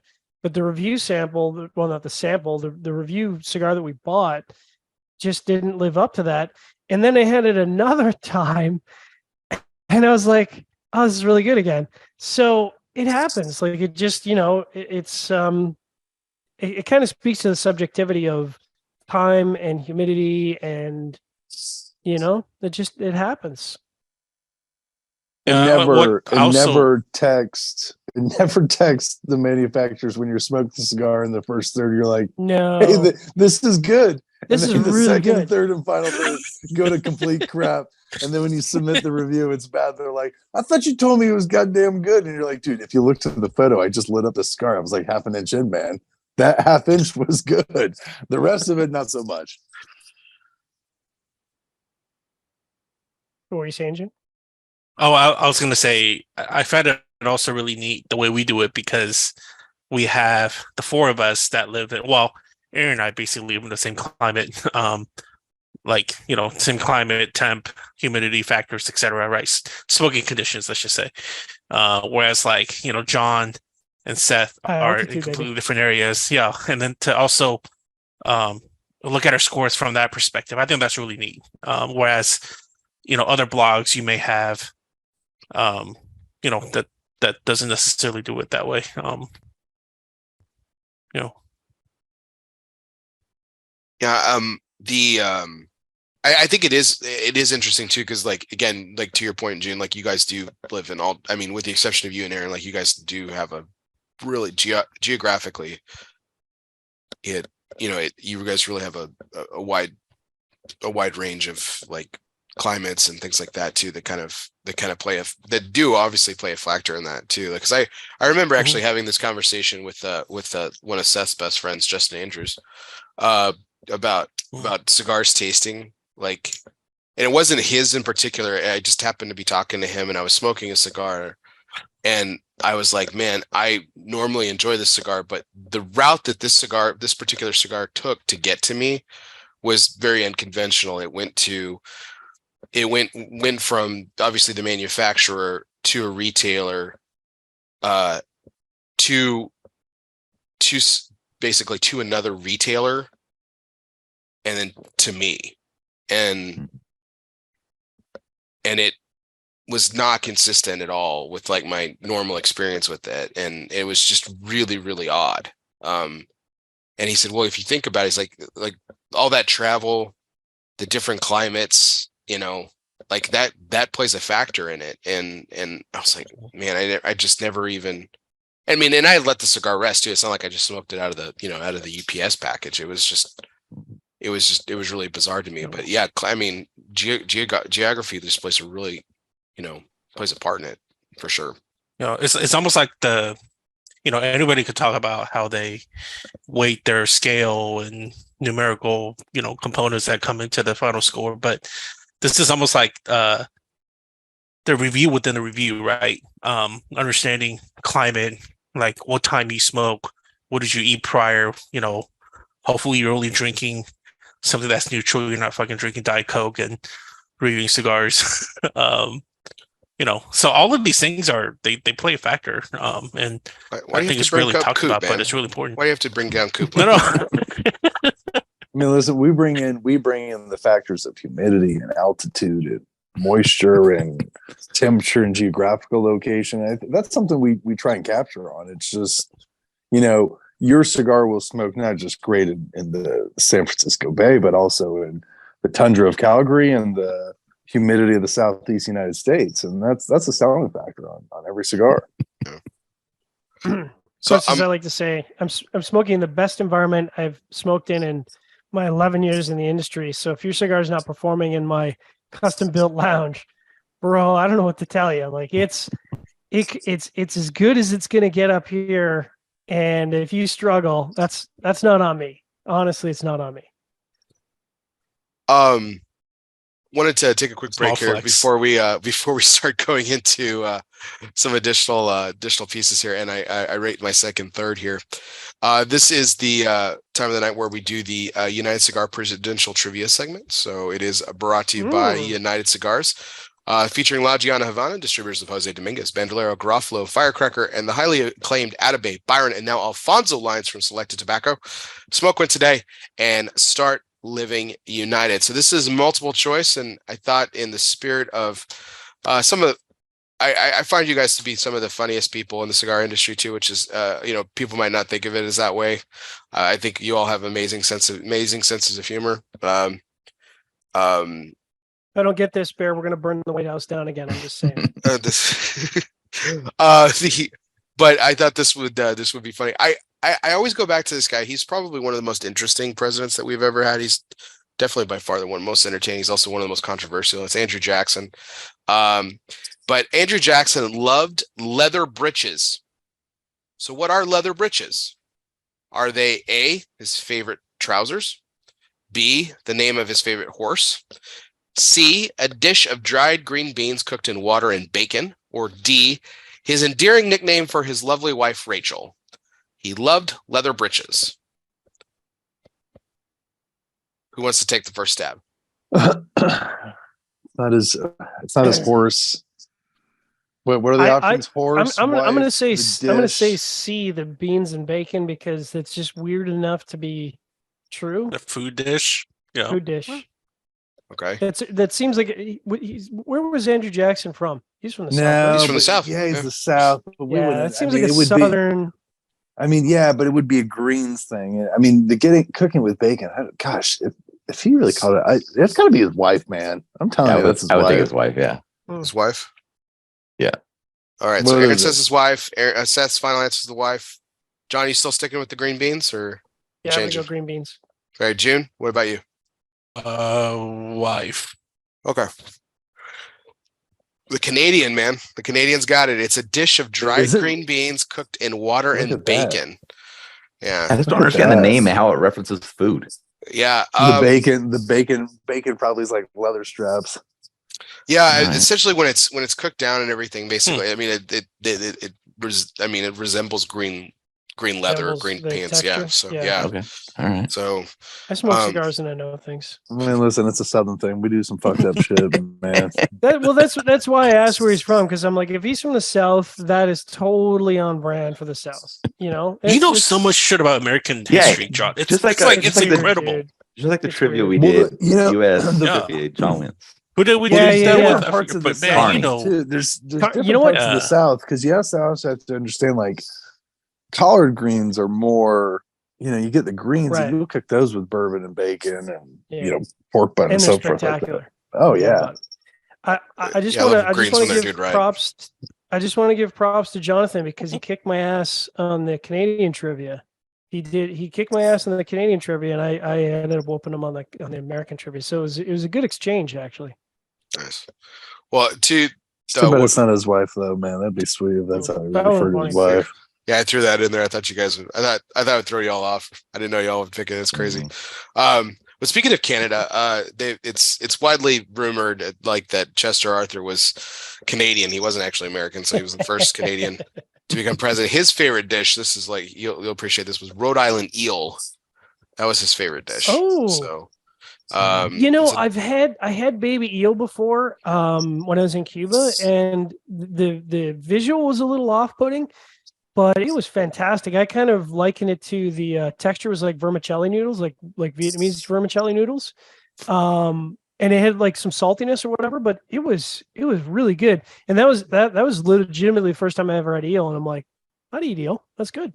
I wonder how like eel would like, because you have like, there you have Caribbean, you have Right. you know, Caribbean style eel, then you have Rhode Island, which is like that Oh, New wow. England English freshwater eel. That shit's nastier, man. I bet the Japanese How eat a about ton that? of eel. It's yeah, I but mean, that's they like call it that's unagi. like yeah, I but do that's like probably unagi, like that's salt right. water. Like, Yeah. Oh that's yeah, probably you like do salt unagi all the water. time. What am I talking about? Yeah, exactly. I love unagi. Unagi sushi, baby. Right. Not up Mr. Loomis's alley, but I will eat all the sushi he won't touch, because Yeah, I don't even know what you're I'm talking like- about. I'm like Mikey, man. Aaron Give it doesn't to eat Mikey. anything out of the water. Pickled herring was one of Mm. Grover Cleveland's There you favorite go. dishes, and I love pickled herring. Oh, Speaking of seafood, dude. I love it. Okay. I'll Tear it up Yummy. I'll devour that with stuff. some collard greens. Why not? As long as they're cooked well.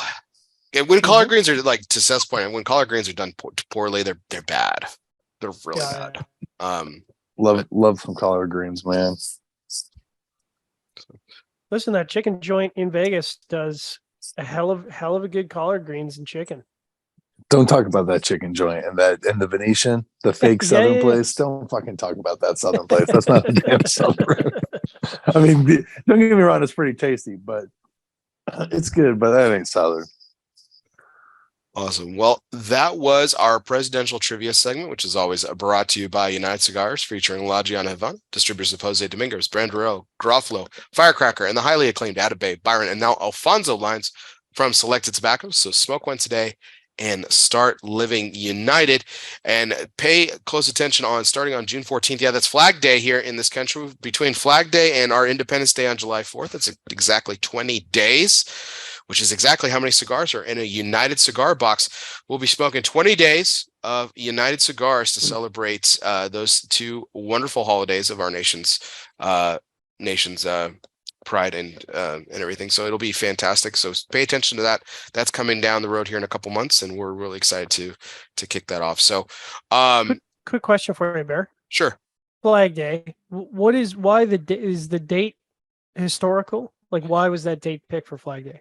I'm not sure why it was. That's a really good question, John. It also shares it's the birthday of the United States Army as well. Oh, okay, that's cool. Believe it or not. So I'm not sure why it was picked for Flag Day. I think it probably is when that was the day when we actually commissioned a flag. If I had to, but surprisingly, I don't know that. I just know it shares the birthday with the United States Army, which is And it's exactly 20 days from our nation's Independence Day, which is, so it kind of makes it perfect.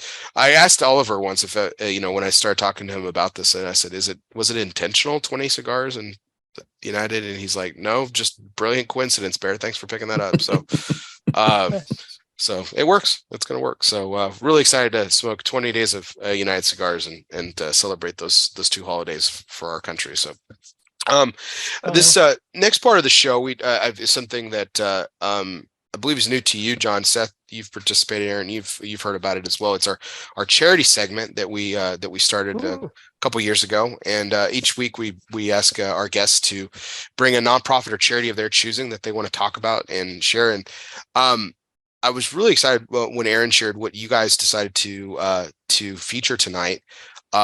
Just because it's something that hasn't really come up, and this institution in particular has a really unique history. As I'm a big history person, so there's some pretty historical people tied to this nonprofit. You guys chose the Memorial Sloan Kettering Cancer Center as this week's nonprofit. So, Aaron, if you don't mind, I'd like to give you the floor here and talk about why you guys selected this nonprofit to feature tonight. Yeah. So for me personally, I've had family members that have had cancer and have, kind of lost that battle. I believe John as well, and, maybe Jiunn and Seth, but I think we've all had some sort of close effect from cancer. Just something that we felt like we would like to support that, finding treatments or cures for that type of thing to help make people's lives better if they have cancer, or to prevent it in the future, or to cure themselves from that. So we thought it was a worthwhile charity. John, did you want to add to that, or? Yeah, I don't think I've ever actually talked about this on a show, but I lost my birth dad when I was 15 years old to cancer. So that was, a long time ago, because I'm an old guy now. And also lost my mom to cancer a year and a half ago. So, it's obviously near and dear to my heart. And I think, things have gotten better for cancer. I think the survivability rate's better. And I think that's directly tied to the amount of money that's been raised for cancer research over the years, is that more and more people are being able to survive cancer. So yeah, when we talked about it, I was like, that's a no-brainer for me. So you've, Aaron, I didn't want to put words in your mouth. You've actually had people that have gone to Sloan Kettering, or? No, they have not gone there, but I just, based on the kind of the history of the organization, and kind of, they're one of the charities that the most amount of money goes to the actual research for it from that. That's a big thing for me, is finding charities that actually, the majority of your money goes to that. It doesn't go to the organization or all the kind of stuff that goes on behind the scenes, kind of a thing. Like that's where the majority of the money goes. So I thought that was a good focus for it. Check out these numbers. This is fantastic stuff. Okay, so over 1,400 attending physicians in 2021. So this is going back a couple years, but over 1,400 physicians in 2021. Over 4,000 nurses.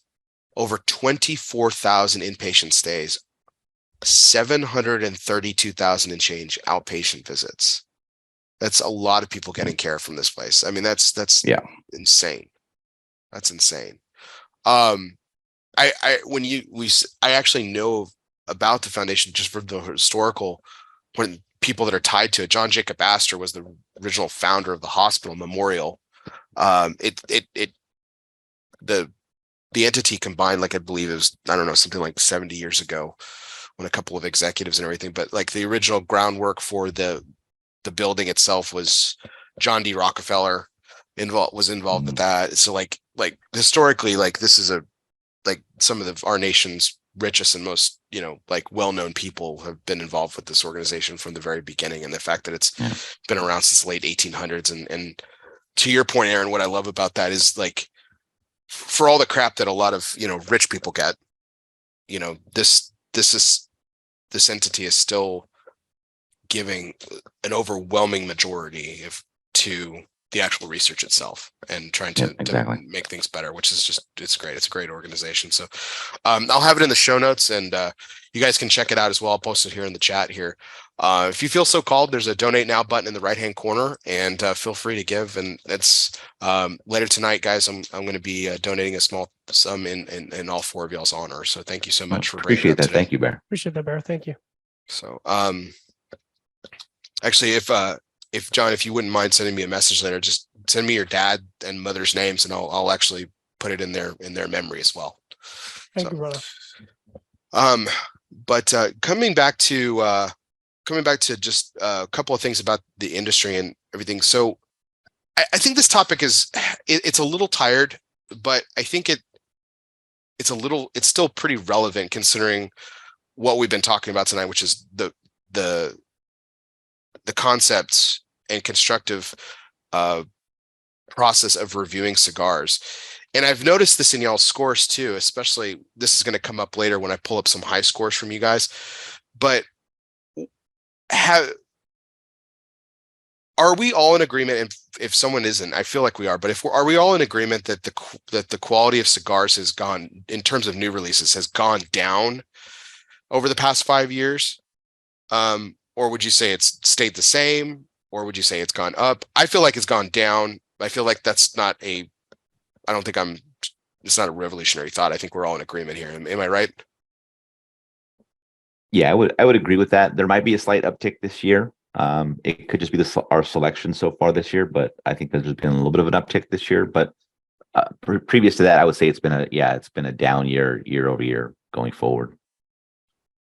Yeah, and I would say that it's always been our goal as much as possible to get the widest sort of representation of the market as possible every year. But ideally, we'd love to smoke everything that's released that year, but it's an impossibility. There's not enough days in the year to do that. So, we do try to cast the widest net. We do try to get as many of those in the review as possible. So, I don't think statistically it's necessarily a true fair representation, but I think we've smoked enough cigars now over the years to say it's definitely been a downturn. And I think there's legitimate reasons for that. And I think if you talk to, industry leaders and manufacturers, it's pretty well understood to why those reasons are behind that. There's legitimate reasons behind that. What do you think those legitimate reasons are? Well, I mean, the biggest thing is, we came out of a pandemic, so there's major upheavals in employment at factories. So that was a big factor of production. So production was down, and then production had to ramp up at a time when, people weren't necessarily consistent at factories. There's been a changeover at a number of factories in terms of historical employees that have been there for a very long time. There's kind of a changing the guard with perhaps some people retiring and some people moving on to other industries or leaving some of the countries entirely to sort of form new lives. Availability of tobacco is down. So some companies who were able to get certain tobaccos couldn't get those tobaccos anymore. And I think as production ramps up, it's that kind of great evil of you're always fighting against quality, right? You're trying to fight that sort of right balance between great production numbers while maintaining quality. And that's always, they always say the quality guy is the most hated guy in the factory because his job is to come in and poo-poo on everybody. So you're always kind of fighting that balance. And I think, certainly through 2020 and 2021, in 2022, really, we definitely saw a significant measurable objective downturn in terms of burn quality, draw quality, and overall construction quality. And I think that absolutely has an impact on the final product. Jiunn and Seth, I want to bring you guys back in on this because there's a cigar that comes up quite a bit, and a company that comes up quite a bit when you guys are reviewing some of this company's cigars, and even like when you're not reviewing this company's cigars. You guys have had kind of a special place in your heart for, like, when you're talking about a value cigar. I feel like the Illusione Rothschild comes up quite a bit in y'all's discussion. Like I feel like that's the bar, and so often like things don't hit that bar, or cigars that are like more expensive, and you're like, shit, I'd rather smoke a Louisiana Rothschild. Like that comes up quite a bit. Like, but and I know Seth, Jiunn, you talk about the original documents quite a bit, just like the old school stuff. And I mean, when you see what cigars were at like, and how they've changed, I've said drop off. I don't want to put words in y'all's mouth, but like the change and everything, like, is that frustrating for you, or like what? Again, going back to the grind and everything, like how does that not affect you, or does it affect you when as you kind of guys are keep pursuing this this pastime, I suppose? I mean, I think Aaron did it. Aaron is right that there was a little bit of an uptick, I think, so far just early this year. I know that we have like looked at, we've always referenced Louisiana Rothschild just because of the price. And I think we have, kind of referenced Louisiana. I say that because I think recently we've been kind of against them just because, tops that we think has been really downhill. But, for a while, I just think that it was such a solid smoke for just, the Rothschild that is for the price that is really hard. There comes a point that depending on your time, why would you spend more on a cigar when you can get a quality experience for what it is, if that's what you're looking for. But at the same time with us, when you're smoking so many new things that we don't always get back down to touch base with cigars that we really like and so forth like that. But it's Rothschilds is an easy one to turn to when you want to smoke something you have for a while and you don't have that much time and you want something good. Jiunn, why do you think? What do you think has happened to, like?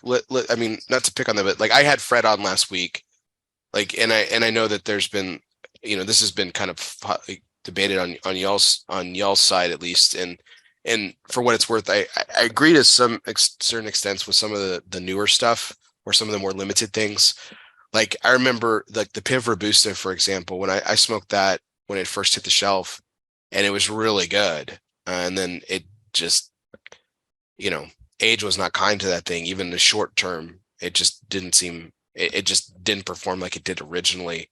I mean, what do you think? Because I know you've been a fan of them. Like, what do you think has contributed to their inconsistency of late?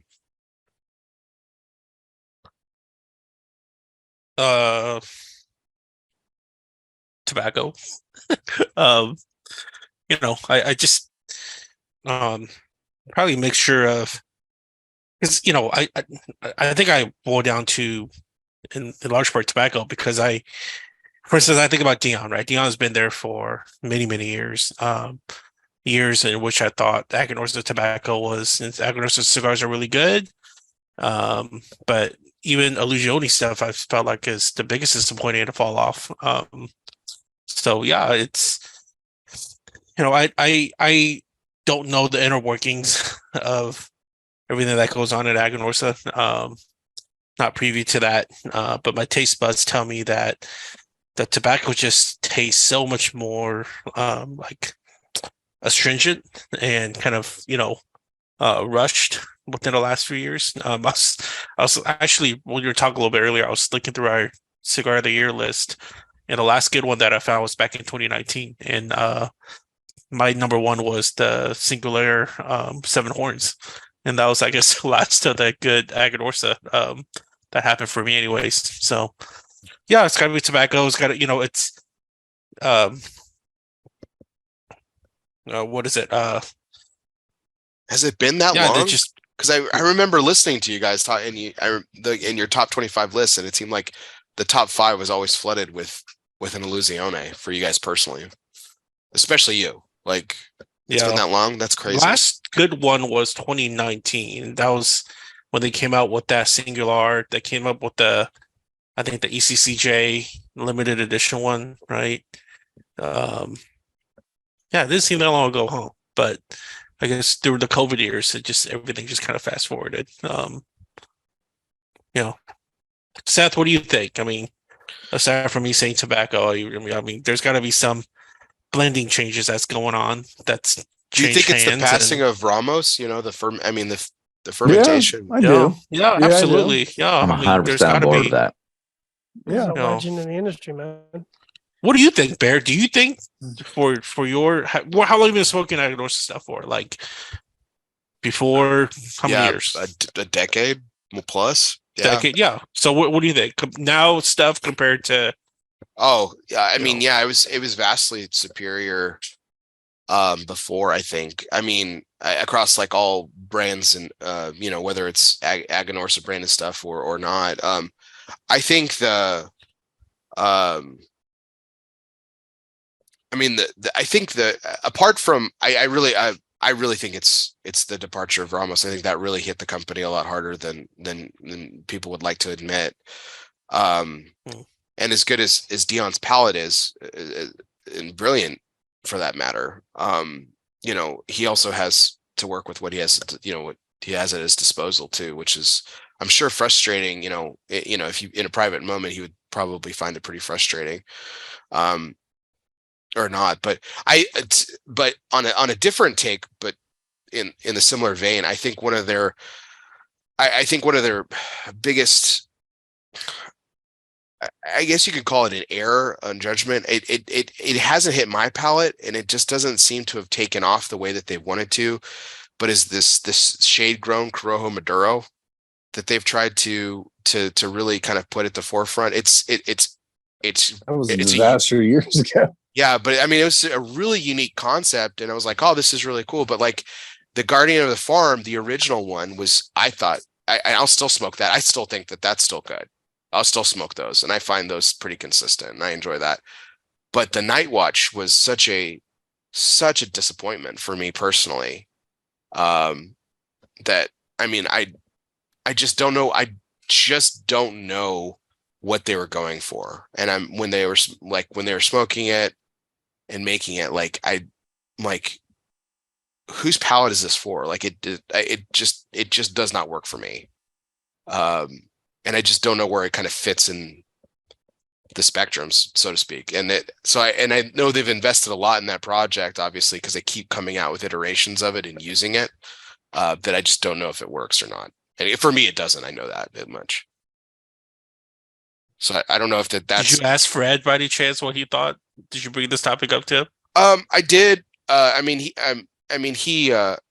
still thinks that there's nothing in the portfolio that's amiss. And I would think from a high level view, I agreed with him that there's a really nice spectrum of stuff.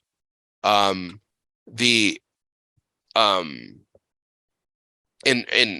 recent years, I mean, I haven't smoked a lot of I was remiss. I did not bring up the Piv Robusto inconsistency to him.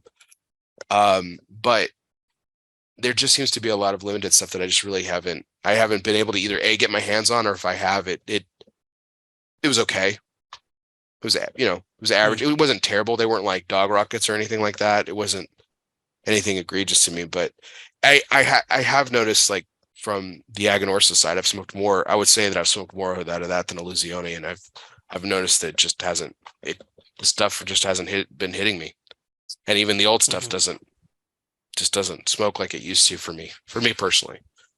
Yeah, I mean, and I thought that, and I'll admit that there was a while where I was very vocal about how unhappy I was with how, like, my father was smoking, and even with Tatuaje.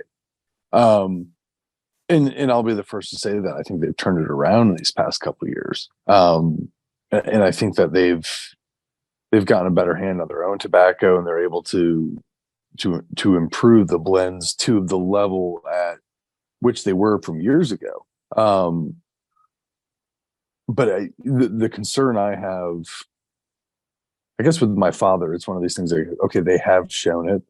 And it's just, you want, can Topsa turn it around? And that's where I have a concern, because it just doesn't, at least at my father, you can see who the people are there, and you have an understanding of, okay, there is some commitment to it still. But at Topsa, it just, there's, Dion's not Aganorsa, Dion's Illusione. So there's limited, what he can do, and he's got to worry about his own stuff. And I think that Aganor's has got to turn things around to improve quickly. Yeah. I mean, seeing Dion explore a blend with AJ, to me, is pretty telling. Like, there's something he has to look outside for. Now, once Red we did talk smoke about that. It's the tobacco specifically. Yeah, so. and that's I think that might be part of the overall problem in the industry, is that and this is just me from the outside taking a guess, is that you have people that are hoarding tobacco, right? And that getting certain tobaccos, you have to go to somebody, and if you have to produce it there as well, you're almost losing some of the DNA of what made your brand what it was by giving it to kind of somebody else. Like, yeah, you can go in there and you could sample what you want to sample and you could put something together, but the DNA of that factory that you're at is still going to be in that cigar. Now, do you lose a bit of what your own history was? And, what does that look like? So once we smoke that blend, I think we'll see what comes out of it. But I thought it was pretty telling that he's exploring something else. I wish it wasn't there. I wish it was somewhere else, or I wish he could find a home where he can do what he really wants to do and what he was doing previously, because I missed that and I want that to happen again. But we'll have to see if that actually can be achieved or not. Because I know you've been high on him too, and when I heard he was going for the Habano, I knew he was going to. When I heard he was going to AJ, Aaron, my heart hurt for you, because I know what that means for you. Yeah, I'm just not a fan of stuff that comes from out of AJ. I mean, there might be something something here or there that I can enjoy, but for the most part, it's not blends I enjoy. So, I'm, as always, I'm going to smoke it and I'm going to give it its fair shake, because I want it to be good. Like, I want every cigar to be good, but we'll have to see how it actually turns out.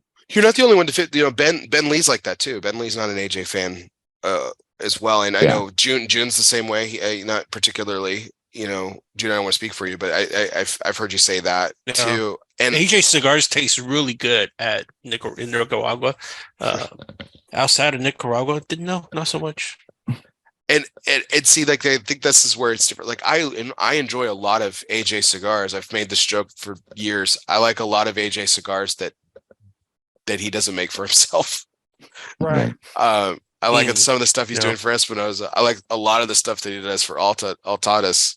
I like some of the stuff that he makes, like, for himself. I'm just like, okay, cool. Like, it just doesn't really hit for me for the most part. I mean, there was a time when Southern Draw was coming out with some of the best blends that had been made out of, in my opinion, out of AJ's factory. So, I think the range of tobacco is there. And to your point, I think there has been, like, the Last Call, and the Last Call was a big standout. The Bellas Artes was a big standout, but I love the Bellas Artes. For the most part, most of the sort of standout, when we talk about the DP scale, like, most of the stuff that comes out of there is a solid 5.65 with, it's perfect construction, but the tobacco just isn't that dynamic. But some of Nick's stuff, and you're like, what factory is this coming out of? AJ's. What? Okay. I mean, it doesn't taste like anything else that's coming out of AJ's factory, but that's, I think, the influence of someone who's able to go in there and work with AJ and say, look, I want to use these tobaccos. And I'm sure there's a lot of negotiations, because he's got a lot of tobacco, but he probably wants to keep some tobacco for himself. And some people have been able to blend some real gems with what he's got available for what was that one that we liked? The recently? Desert Rose. The Desert Rose was one of John's highest rated cigars. Yeah. No, it was a recent AJ. What was that recent one? You guys, you remember? This is We just talked about the High Clear Castle one. No. Oh yes, yeah. The new High Clear Castle. The Senator. The Senator, as Nick likes to say, the Senator. Yeah, I like a lot. I like a lot of his stuff. It's just, but I've heard, like, a couple of y'all say it, and Ben says it too, like, that it just doesn't hit for them. And I think, again, that's the whole point of what we're kind of talking about tonight, is just how things hit palates differently and everything. I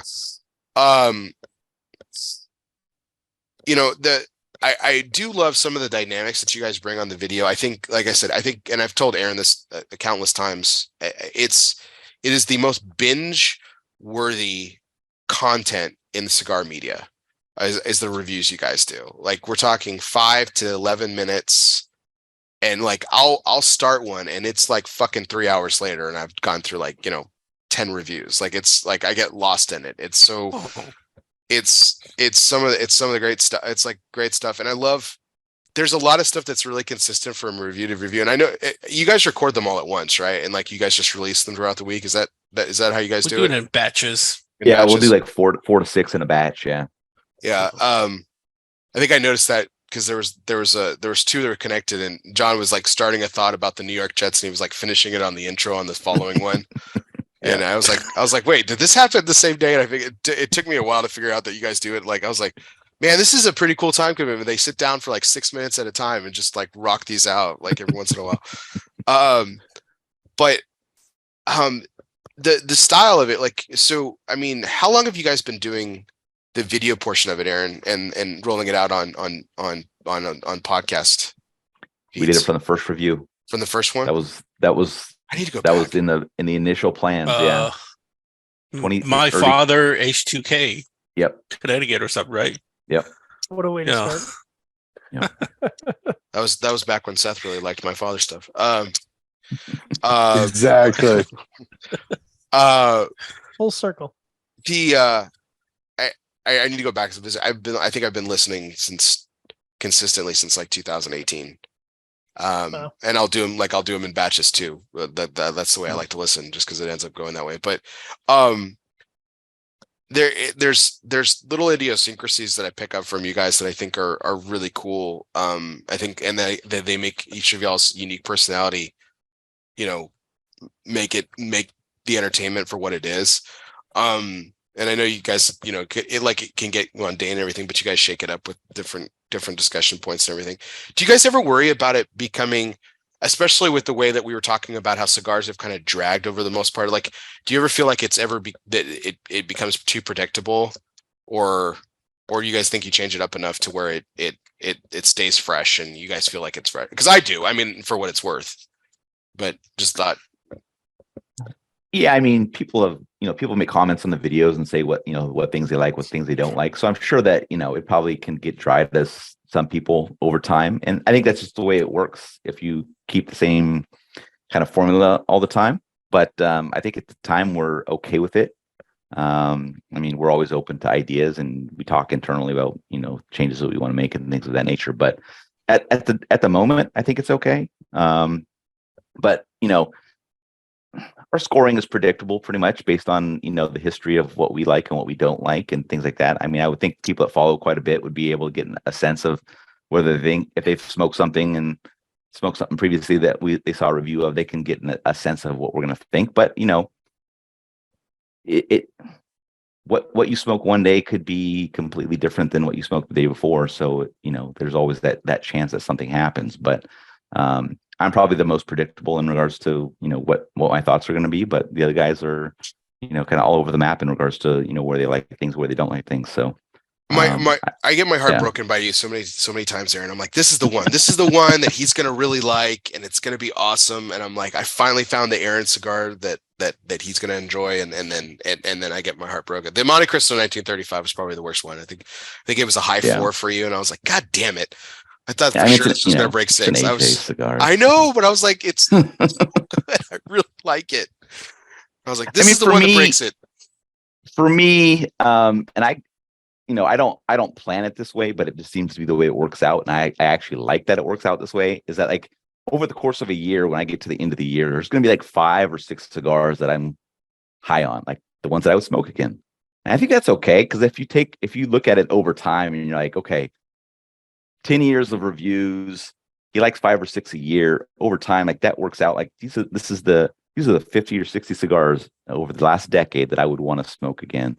Like I think that's okay. Like if you look at how many, if you count over those 10 years, how many new cigar releases have come out, like there's no chance that you're going to go back to 400 cigars over that span and smoke those, again. So pick the ones you really, really like and say, these are the ones I'll say, this is approved by me. I want to come back to this. So that's kind of how I look at it, I guess. I'm well into the last third of this cigar. I thought I'd go ahead and do the second third here. So the second third of this, the Tatuai Drac Redux is a lot more balanced. There's a lot of richness to it. There's some really deep caramel sweetness that's going on with it. Some really nice toastiness. Some real kind of espresso notes that kind of balance it out. And of course, the pepper is present with that Nicaraguan tobacco, but it's not like overpowering to the palate. The retrohale has become a little bit more lingering on the palate. It's a medium finish. It's not super long, but it's not super short as well. The burn and draw have really stayed consistent throughout it. I did have a touch up, but it was in the last third. It was starting to go out a little bit, so I put a little bit of flame to it here in the final third, which I'll get into the final third of it. But for the second third, for me, really enjoyed it. I rated the first third good. I think it was a much more enjoyable third for me in the second third. I don't think it's enough for me to take it up to a complete degree of saying it was very good. So I'm going to stay with good in the second third, and then I'll give you guys my thoughts in the last third here. So, but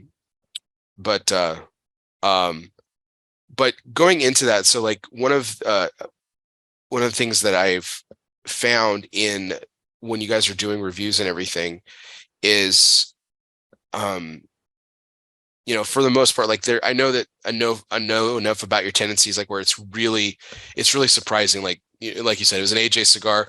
I know that you and Jiunn are probably not going to be as high on it. If it's Davidoff, there's a good chance that Seth might enjoy it, and sometimes, and unless it's recently, unfortunately, but with a couple of them, but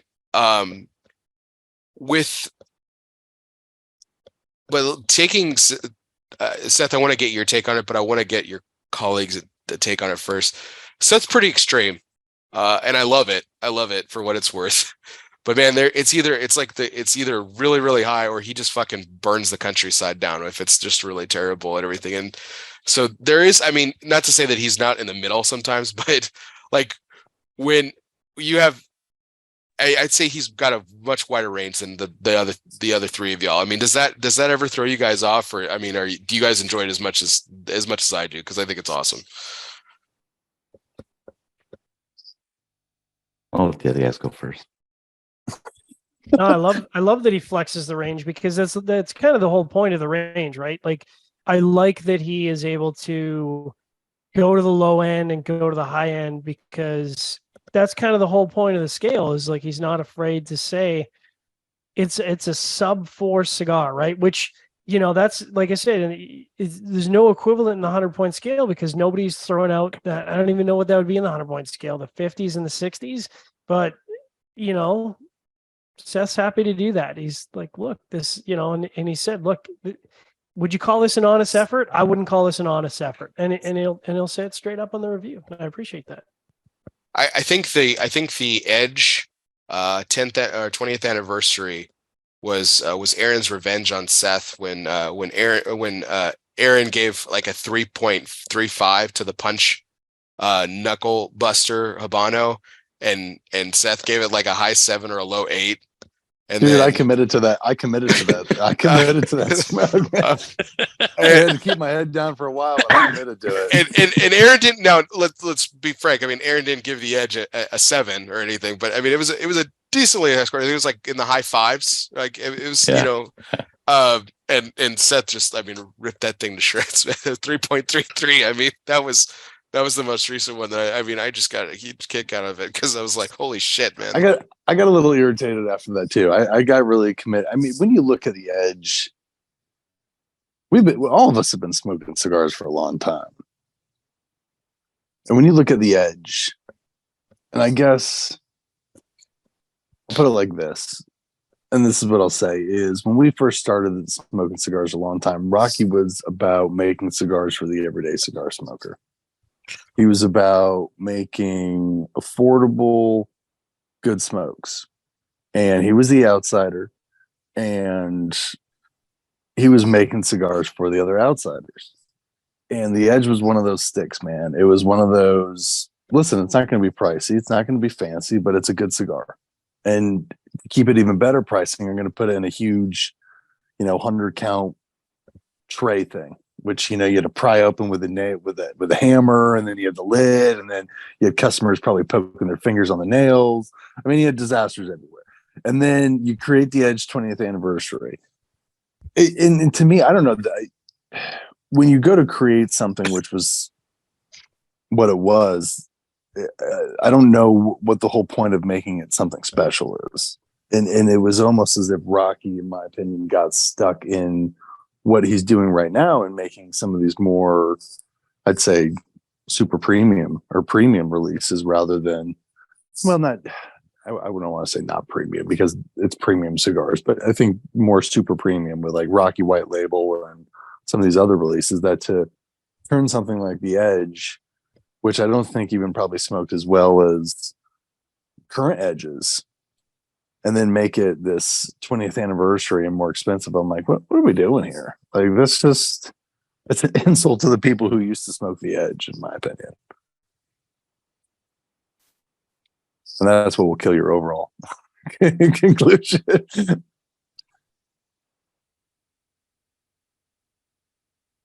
I think you're muted, Bear.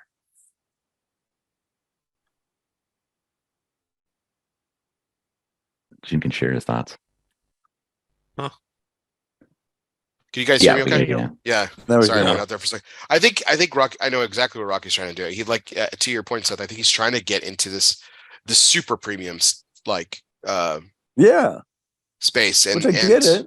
I respect it. But you don't need to bring Edge into that. Yeah.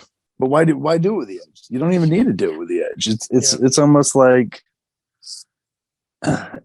leave the Edge be. It's if Dion released Illusion Rothschild 10th anniversary for $25. I was gonna say $24. Yeah. And let's say he made a different Vitola.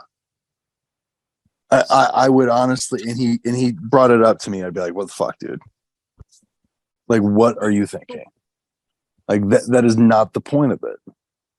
Like, what are you trying to tell your guys? Like, hey, I know you smoked a Illusion Rothschild for a really long time, and they're really like $5, and they're really great sticks. But now you need to go smoke this one. It's $24 or whatever it is, and it's bigger, and it's not even like that. And I think that's what Rocky did. And I'm like, dude, what are you doing, man? So on that thought, and this actually, it's like Jay's reading my mind. He's in the chat. What did you guys think about? Because I know you guys were high on, some of you guys were high on the Le Bijou 10th anniversary and with my father. But Phenomenal what about the Flor de las Antilles? The original is $10, and then the anniversary. Did that get released yet, Aaron? It has not published. It's it's in the next. I'm getting bad 2 service. weeks. Bear must have been Bear was in the green room for the Flor de las Antilles, and oh man, I mean, I must have given a diarrhea poop all over that one. Yeah, I think I gave a 5-minute rant on how off-brand a $40 Flor de las Antilles was on a $10 quote unquote budget cigar that's always performed for a very long time, and you've made something that's completely off-brand in terms of flavor profile, completely off-brand in terms of pricing, and it's not even a good cigar, in my opinion. And I said that as like, listen, I've been smoking Flor de las Antilles for a very long time because it's a very available cigar up in Canada. So it's one of those brands where you wouldn't think I've smoked a lot of Flor de las Antilles. I've smoked more Flor de las Antilles than the rest of all the My Father product combined. And I used to smoke Le Bijous like a rager. So, like Seth's saying, what are we doing here? What are we doing here? Putting out, and it's hard, like we're starting to get into the territory where it's like, listen, man, remember when Padron 1964s were considered kind of the Cadillac of like, oh, Mr. Fancy Pants and his expensive 1964. And now we're leaving 1964s in the dust for pricing. And it's like, at that point, you start to go, do you think your cigar is better than a Padron 1964? Honestly, I don't know. Is that where we're at? Yeah. Bear walked out of you Bear walked out of you halfway through that question. He's like, listen, Malik, probably I got my 72 million. Shut it. I'm out. But I'll say this to My Father, and this is the only defense we had from it, is the review's not out yet. And I won't tell the scores. And I don't think we were high on it. And I think, let's put it this way. I looked at the sheet and I didn't see what Aaron sent these to us. I didn't even look at the price. I didn't even look at the price of it. I didn't even think about it. Like, why would I go look at my father Florida anniversary? Like, yeah, it's going to be a little bit more. And then when we're going to do these recaps, I'm like, wait a minute, this is $40. This thing was $40. There's people who spent $40 on this smoke, and it's just crazy, man. Yeah, so I won't give the scores away, but we were all within a half point of each other. So very consistent score across. And they're not necessarily bad scores, but for a $40 cigar, they're not on par, So the value score is like ridiculously not the value poor. Score of the year. Yeah. But it goes to show that I was critical on it. My father has improved because I wasn't that mean on him. I really wasn't too mean to him. That Leverjus was fantastic though. The Leverjus was fantastic. That was sensational.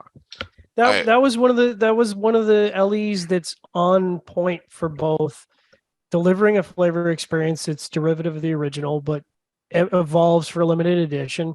Not that crazy for pricing, and they delivered what you should deliver for a limited experience, I think. Yeah. And you'll see in the video recap, I mentioned that they got the price sheets mixed up between the 1922 and the Florida Atlantis. Like they mixed up the price. They rolled with it though. They rolled with it nicely. Yep. Pricing comes up quite a bit for you guys now. I mean, as well as it should, because I think it's really kind of getting out of hand in a lot of ways. I mean, there's a few standouts. And you guys even commented on some of the recent, not the rare, which was Rainier Lorenzo's pricier cigar, but he's making a cigar out of his own factory. That's sub $10, and that's just not happening anymore. And that's unheard of right now, and that's just crazy to me. The prices are going up. But Aladino is like every time we review an Aladino and Aaron's like, yeah, it's $850. I'm like, what? How's it? What? Just kidding. It's $750. What? How is that possible? Great. Perfect construction. Sorry. Yeah. I'm glad you brought up price there. I mean, we don't factor the price into the review score. Like the score is just judging the cigar as the cigar, right? The price doesn't factor in, but we do kind of do that value score in there. Like after the fact, just so that you get a sense of kind of how it stacks up against other cigars, because for the majority of smokers, price is a huge factor, right? The people that smoke $40 cigars are a lot less than the people that smoke sub $10 cigars, right? So I think people looking for where they can find value is pretty high. And we wanted to be able to kind of present that, and that was something that kind of came out of a conversation just off the cuff that I was having with Coop.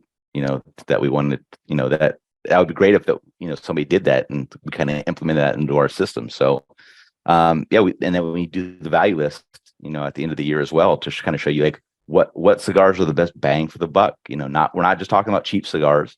We're talking about, there could be cigars that are $15 that score really high and they present a ton of value, because value can be found anywhere. Like if you over deliver what you charge, no matter what price point you're charging at, if you over deliver, then it's a worthwhile cigar, and those could be found in any price range. So, I like that, on a site. So we wanted to kind of produce that so that people could see that. And if that's how they judge, if they want to find those gems that are at that $7, $8 price point, we can show you what that looks like, and it gives you a gauge if you want to go search those out.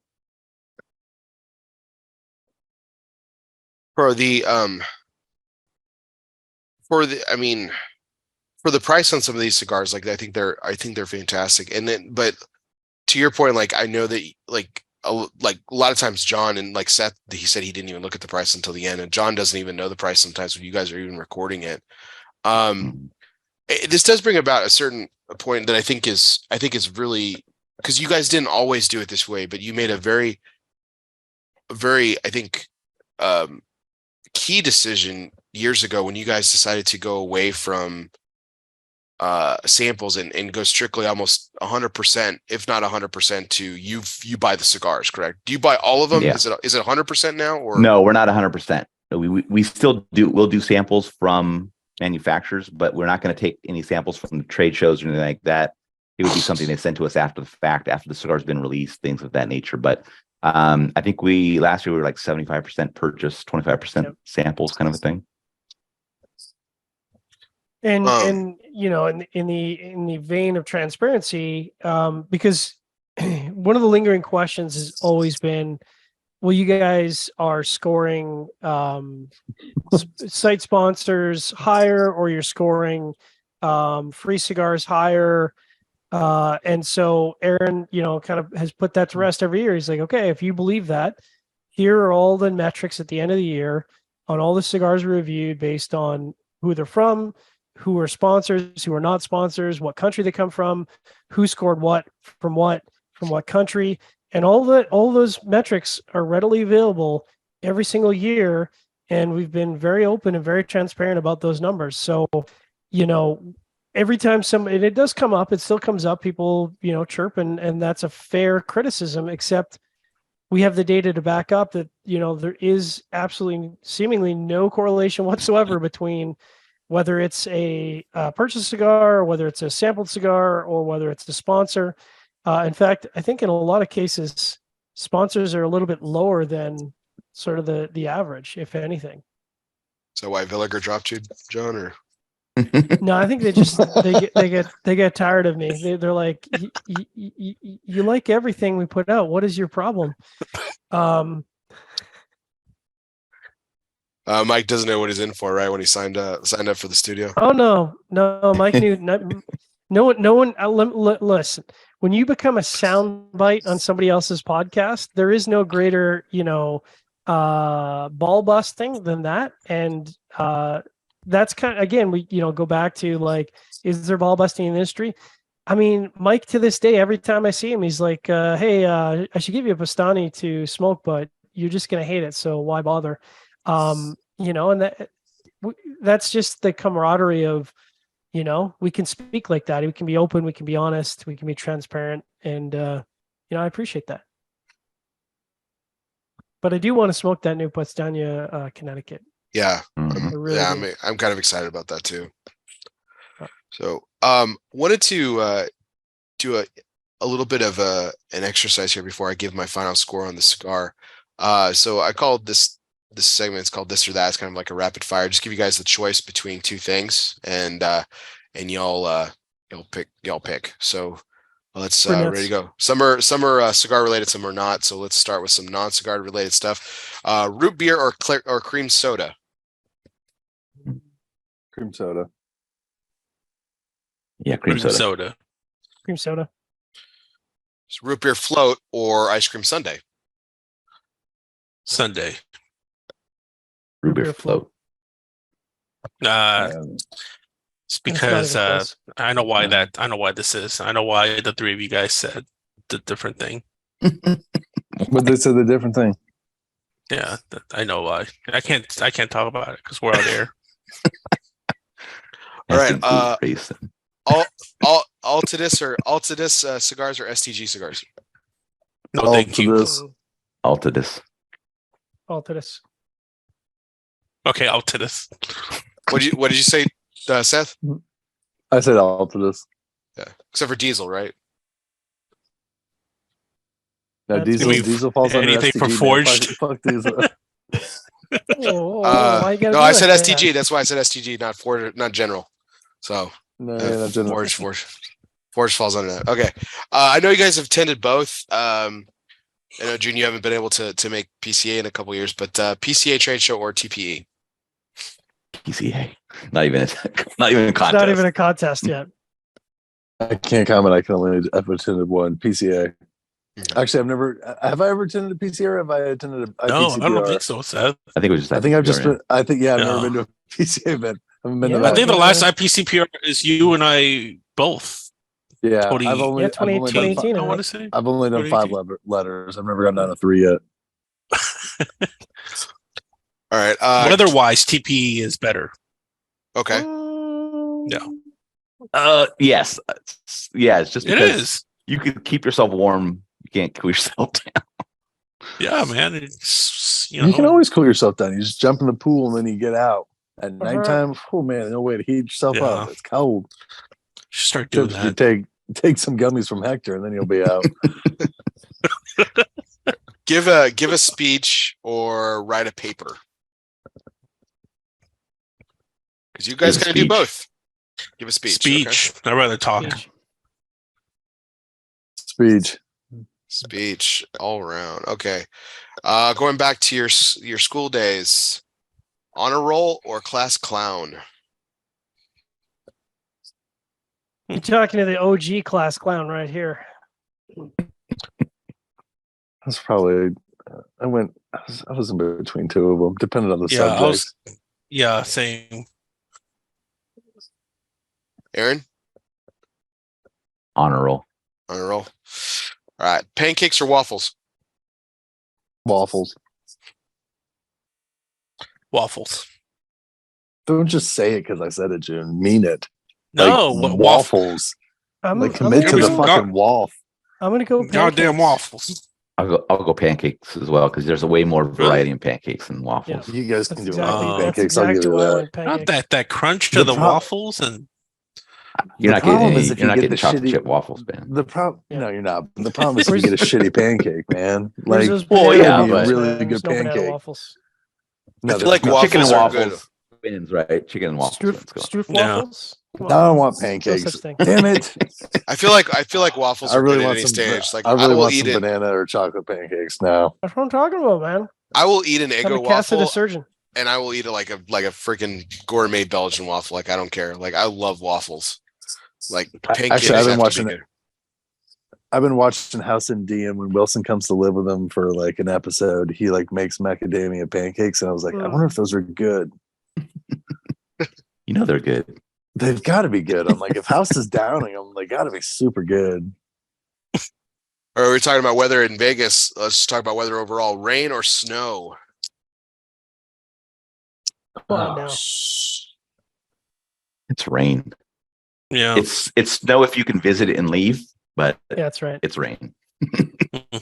Yeah, 100% rain. Anyone who picks snow truly hasn't experienced snow. That's all I'm going to say. Yeah. By the way, it is actually really therapeutic to smoke a cigar while watching the rain come down. Absolutely. Yeah. So, is that what you do, Jiunn? Do you, when it's raining, you just stay out watching it? I just watched the rain, and I was like, and I just smoke a AJ and probably listen to Phil Collins too. Yeah, me too. Oh, I thought he was going to listen to Toto. A little rain down in Africa. He might listen to some Toto. Speaking of, that's the worst song. Other than the hook, the lyrics are trash. I mean, if you listen to the lyrics, it's like it's just it was meant for a different music. Like they fit in these. Mm-hmm. How can you sing Serengeti in a song? Like they make it into like 7 syllables. It's like it's the keyboard. It's the keyboards that really make that song. Yeah, exactly. You got good music, you got a good hook, but like other than that, the lyrics are trash. It does get irritating. Well, since Aaron got all sentimental on us, let's talk about sentiment for last question here. Okay, would you rather surprise your partner with rose petals strewn from the door to the bedroom, or greet them at the door with a bottle of champagne? Wait, rose petals for my wife. Rose petals. Yeah. Rose petals. It's your partner, man. It's Jiunn. I'm greeting Jiunn with champagne, man.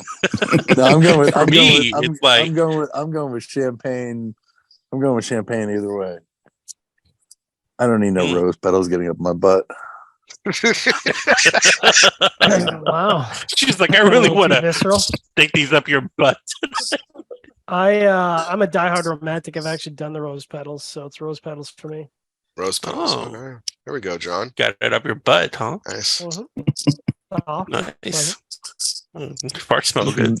rolling around on the bed, guys. Come on, man. We've always thought John smelled really sweet. So John does smell nice. So that's the gateway to his youth. Clean and fresh. Pedals up his ass.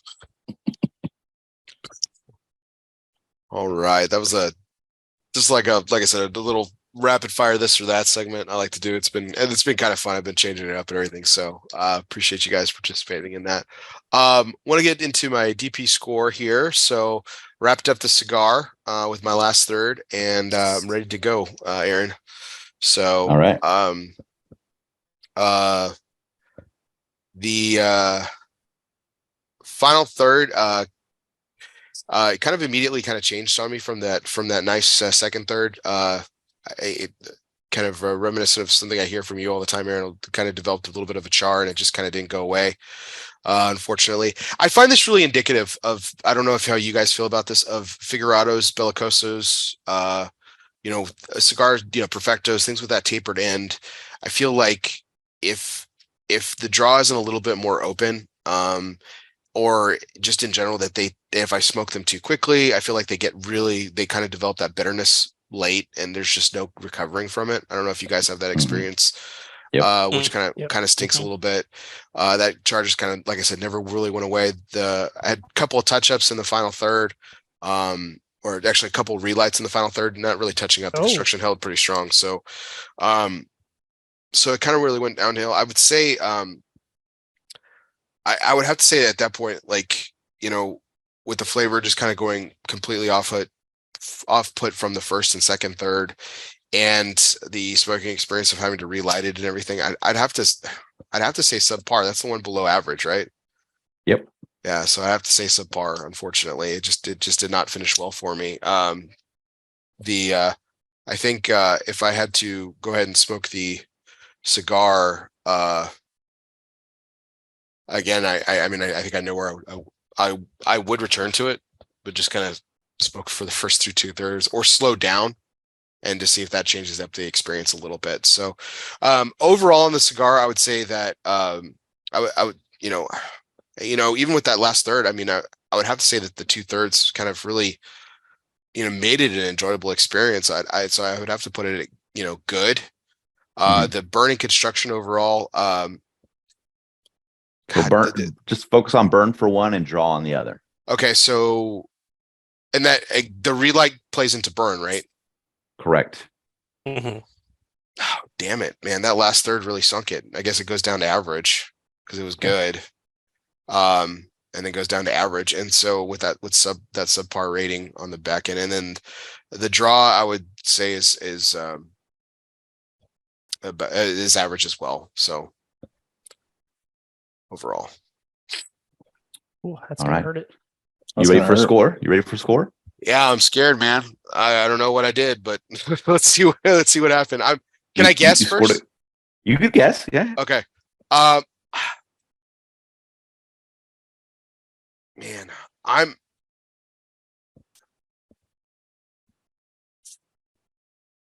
5'7", 5'7", 5". You're super close. Super close. Okay. It's 5.72. 5.72. Okay. So you went 5. What did you go? You went good average on your flavors? Subpar. Good subpar. Okay. Good subpar. And then average. He might have been a little generous on the burn there with the average if he had multiple relights. Okay. Wow. You do reviews for Coop, right? On Coop's website? No, I don't do. I was for a time. I haven't some time. I was doing reviews for Dojo. Oh, and you said? Mm-hmm. Yeah, I haven't done one in a while. So 5.72. 5.72. So Bear, like that is legitimately like the average score that I would expect over time for you to say like this is pretty typical of stuff I've smoked. So like that's dead. That should be dead on of like, So high 5s, low 6s, Yep. So something like that. Yep, So, right in that range. That's where we end, like all of us kind of end up in that range, kind of like those high 5s, low 6s kind of for all the reviews, the 100 reviews that we do over the course of the year. That's kind of the range. And then Aaron asks a pointed question, which I think would be good to ask you, Bear. How does 5.72 match up with your experience? Well, I mean, I think it obviously the last third really hurt it. I mean, it would probably be, if I would go back to it just because I thought the second third was incredibly good. And I probably was a little hard on it, but I mean, I would definitely go back to just to smoke those first 2/3 again to see if I could get a different experience on the draw, to see if I slowed it down, would it become as bitter in the end? And if I could make it it could be easier air too, Like if a little bit. If you And I'm not trying to be an apologist here, but no, if you cut the cigar differently, would have been a different experience. It's like, if you cut a little bit more off, would have helped. So this is here we go third. with that conversation again. So that brings it up, Yeah. John. You V cut everything. I straight cut everything. Everything. And you V cut everything. Does anyone else Yeah, I've been V cut? No, we're Americans. I mean, recreationally, I'll V cut, but I don't even know where my V cutter is right now. So for shame. So I think Jay for a asked while, Jay asked a good question in the comments. John got me. There. What do you ask? Yeah. So on my 100-point scale, I'd probably he nailed it pretty good. I'd probably be at an 88 with it. Okay. 88. Okay. 88. Yeah. The last third just really took it for me. I mean, with that second third, I would probably, I would say that was probably hitting about that 89, 90, but that last end it could be probably maybe even an 87. I'm really excited to smoke it again because I want to see if, again, I find this experience and it quite often with the way I smoke tapered cigars, it just they don't end well. Yeah, they just don't end well for me. It's why I don't like any Davidoffs that are pyramids, trompetas, torpedoes, all of them. Like they have a really pointed. I mean, it's a very tapered Pyramide and Bellicoso that Davidoff does. So it really takes a lot out of the cigar. It's like Perdomo. Perdomo's the same way, I feel like. I've smoked Perdomo torpedoes and I actually enjoy those. I find them a little bit more enjoyable towards the end. But like the Davidoff, the Yamasa, I love that blend. I can't stand it in the torpedo. You gotta smoke that in the Petit Churchill. I love that. Yeah, I love it in the Petit Churchill. It's fantastic. The Davidoff Millennium. In the torpedo, I don't like it either. It's been a while since I've smoked a Millennium. The torpedoes were never crazy about. I always thought like the Millennium. I don't know if they did a double Robusto or it was just Robusto. But Millennium was another blend that went downhill for a little while. I thought I haven't smoked those in a while. I know they're the new one. Yeah, it's interesting. Yeah, I wondered where I'd be. I wondered if I'd be in the if I enjoyed it, if I'd be in the 6s. I didn't think I would be in like the 7s or anything, unless it was just like fucking mind blowing. I've been listening to y'all long enough to where like I didn't think I'd float an 8 or a 7 out there. I probably thought my experience would be somewhere in like the low 6s maybe, and if it was like a poor experience, like low 5s or something. It's hard to get in the 9s, man. It doesn't matter how hard I try to really just be a fanboy on some diesel stuff. I still struggle down there in the 5s somehow. It's just. Well, I saw Justin's comment. If you didn't have to look at Aaron while smoking, it would have been a much more enjoyable experience. Yeah, what a comment right there. What a class act, gentleman. Oh man, unbelievable. Listen, Seth, classy Southern boys. Fucking professionalism among these people. Talking about those 9s, everyone can't release a La Excepción Italia Regional 2011. It just, there's only a certain amount out there, and once they're gone, they're gone. Listen, I had my Edmundo Dantes El Conde 109. I should have retired after that moment. Yeah, that should have been it. Reached the high water mark. Said I just grabbed an Edge 20th anniversary. Just kept going. I thank you guys for letting me do this. I really enjoyed the experience. I thought, because I always thought I was wondered where like my smoking experience on any cigar would kind of fall on the on a developing palate scale. So that's really cool. So thank you guys for letting me do this with y'all. I appreciate it was that. fun. Just got a couple more questions to wrap up our evening, of course, and that is our couple of our last final segments here. And this last one, second to last one rather, is sponsored by Asylum Cigars. Refuge is more than just a physical place. It can be a state of mind, and some of life's greatest reflections can be found in our own personal asylum. Moments like these were made for Asylum Cigars. The number 9 cigar of the year on the Developing Palates Top 25. Light up at Asylum and choose your refuge. So, guys, this segment is about that moment where it's just you and the cigar. And Jay actually asked a question earlier, so I think I answered for Aaron because I've heard him say it. And Aaron, I apologize if I put words in your mouth, but he mentioned how Charlie Minato of Halfwheel talks about how he doesn't really have time to really enjoy cigars because he's usually just doing it for review. And Aaron, I've heard you say something similar. So my question is for this particular segment is like when do you enjoy like cigars on your own? Like, do you do it alone? Is it more part of a community? Because this is very community driven. And this isn't normally what this question is surrounded by, but I thought it would be a really great time to kind of frame this question this way. So where do you typically enjoy cigars when you're not doing it for a review? And, you know, how does that experience usually go for you? For me, it's usually in a group setting. Jiunn and I will usually together with some local buddies and kind of make it a day, kind of hang out and smoke and talk and drink and things like that, just to kind of shoot the shit and smoke through some stuff. And, you know, we'll do some exchanges and things like that.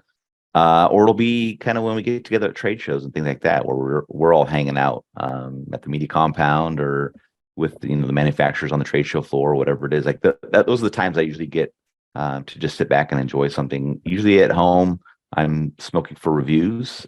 So I actually enjoy that because that's just me by myself, kind of focus on the cigar. So even though I may not give the greatest of scores to a lot of the reviews, it's enjoyable time because it's focus time for me. I just get to sit back with the cigar. So I do enjoy that time. So, you know, scores may not reflect it, but that's enjoyable time for me. John, what about you? Largely the same answer. The majority of my cigars for just enjoyment is going to be in a group setting, either a local herf here. Occasionally I try to take a break if I know there's a Jets game on. I don't want to spoil a review by tainting it with that negativity. So that'll be when I'll light up something good and at least something salvageable from that experience. But like tonight was a great experience for me because I got to light up a couple cigars that I haven't smoked in a while. And just kind of enjoy the experience and enjoy the company. And not, part of it is, and I don't know if a lot of people realize this, but sitting down and doing a review requires a lot of concentration. Like you really have to be focused on the experience. And it is hard work. It is hard work to do it fairly and to give it an honest engagement. And it is work. And then, you have to turn that into a written review as well. So it's nice to take a break every once in a while. The PCA, the trade shows have really become for me, like Aaron said, meeting people that I've met in the industry, friendships we've made, and being able to enjoy a cigar and again, talk and relax and just kind of reminisce and enjoy the experience and not necessarily focus on the cigar so much. So John, I apologize about that. We talked about it in the green room and we didn't talk about it online. What 2 cigars did you light up tonight? The first one was La Polina Goldie, the OG Goldie. Well, not the OG, the second release Goldie, but that's old now. I just wanted to see how it performed, and it was it was brilliant. I was like, yeah, this is why certain cigars are standouts because it's been sitting in my humidor forever, and it's still brilliant. And then second cigar, because I knew I'd go through 2 cigars tonight. I lit up a Tatuaje tattoo that's got a lot of age on it, and it's still, Pete still got it. Still a great cigar. Tattoos, man. Tattoos, baby. Here's my guess. I wanted to ask this question, and it's a good time as any to ask it too. Who smokes the most cigars out of the 4 of y'all? My guess is it's either Seth or John. It's probably me or John. I don't think that's true, actually. I think it might be Aaron. Yeah. Aaron smokes the most cigars. I mean, I Like smoke an average week. in the average week. I'll smoke 3 to 4 cigars. Oh, okay. Well, then maybe it is me because yeah, I'm probably smoking 6 or 7 cigars on average per week. Yeah, I'm probably up there. Sometimes, yeah, maybe a little bit more. Sometimes, depending. Yeah, depending. The last 2 I have years of better my weather smoking's too, gone I down. think. Like Why? My smoking's gone down. My smoking's like fluctuated. I think that there's been times where it's been higher, and then there's been times where it's lower. I think earlier on during the pandemic it was high, and then Oh yeah. it kind of went, and then it went back down a little bit. I'd say springtime and summertime it's usually it's pretty high. Like when I go to the beach, like if I go to the beach during the summertime, I'll smoke like, man, I don't know, 5-6 cigars a day. I mean, that's just knocking them out. Yeah. So, For me, Dude, but like, yeah, this Okay. July with PCA, and then I, also going to the beach, it'll be, I'll smoke so many cigars in July. I'll have to take a break at the first part of August. For me, the lounge is like an utter complete game changer for me because prior to that, between really October and April, I mean, I would have been lucky to get in 2 cigars a week because it was all weather contingent, which never cooperated. Both snow and cold. So now I'm to the point where I want a cigar, either review or otherwise. I can light up at any point during the day or any point in the evening. And that's been a complete and total game changer for me. So my smoking has definitely gone up. I think Jude, you were asking me why my smoking's gone down. Last year, I had a lot of health issues. I had double pneumonia for like 2 months. So, well, I didn't have it for the entire 2 months, but I had double pneumonia. So I didn't smoke for 2 months. It was nuts. Oh wow! So, You fully recovered, and all that. I don't. In a lot of ways, I feel like I just haven't. So I haven't been smoking as much since then. Like these, I light up my second cigar. This is my second cigar of the day. I usually, when I was at, when COVID first started, and so I was smoking at home more, I was probably at 4 a day.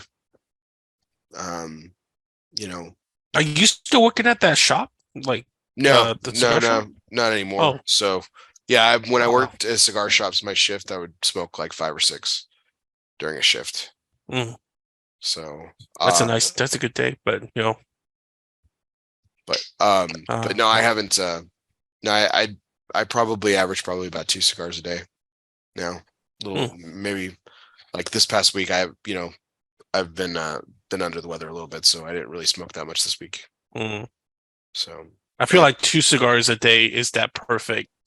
Because for me, after probably 2 cigars, my palate fatigue hits big time, and I start tasting way less. So yeah, I've gotten to that point for sure, which stinks. No.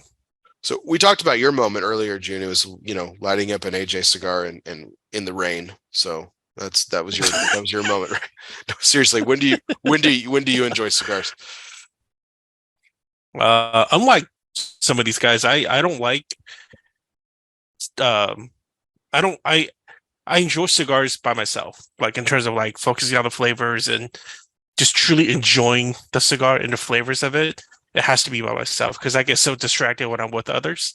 Oftentimes I forget about the cigar and I'll just chat and especially like when Aaron and I hang out, we'll taste 2 different spirits, and once you do that, you really alter your taste buds. But yeah, but kind of I guess kind of like what Aaron said lately.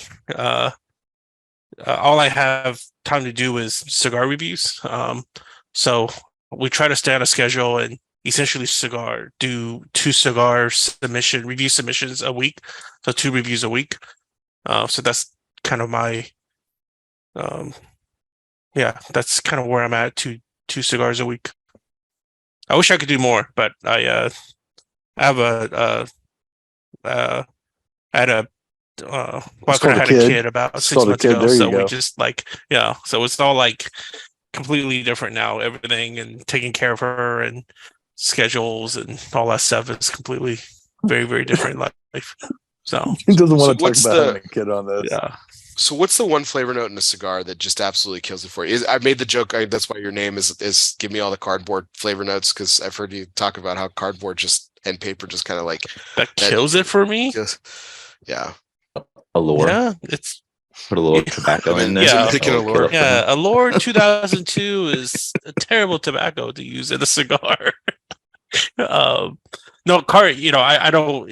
It's pucky fun, but like, I really don't like burning paper kind of flavor note or like a cardboard kind of flavor note. I find it in a decent amount of Dominican tobacco, aside from Davidoff. But yeah, I really dislike that note. I feel like that's one of those notes in which I dislike it so much because it overpowers so much of the other parts of the cigar. That's why I don't like it. I've heard you use this term before, Eastern medicine, and Oh, that's sad because he claims to know about culture and other Eastern things. and I drastically want to know what that flavor is, just because I've heard you guys mention it a What couple times. Eastern medicine? Yeah, when that flavor note comes up. Oh yeah, I did talk about that in the past. Yeah. Let's see, man, how do I even describe this? I mean, I'm like you Uh, said, I've heard you like try to describe it, and you can't. You're just like, this is what it is, and Yeah, I'm like, it's man, I like drastically want to know what that. holistic. Yeah, it's like holistic medication, right? Where you essentially reduce down a mixture of different kinds of tree barks and Lots of dry penis. and find yourself some ox penis. I'm just kidding. No, it could be like different animal parts too. Where you basically keep on stewing it and reduce it, and it's supposed to be healing for blah blah blah. Whatever ailments you have. It stinks. Like, God, how do I even equate to that? How do I make this like You gotta walk into. I know the it's hard for you medical because shop like to really understand it's it. come up a couple times and you can't really describe it, and then I'm trying to you can't figure out what you're getting You really at. have to like be there. Yeah, You have to go to like one of those Eastern medicine shops. And if you don't have access to like a Chinatown or somewhere where like Eastern medicine is really highly thought of, perhaps somewhere in like some places of Hawaii as well. You really don't know what that smell was like, but it doesn't smell good. Makes you want to gag. Well, if Nor does it smell good.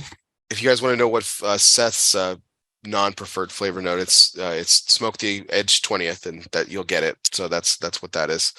But is it ammonia, Seth? What's the flavor note that just kills it for you? Yeah, ammonia. When you get ammonia, I think sometimes when you get towards the end, when you get like this harsh mineral earth pepper towards the end, it just gets to be this, you're like, I'm done. I've had enough.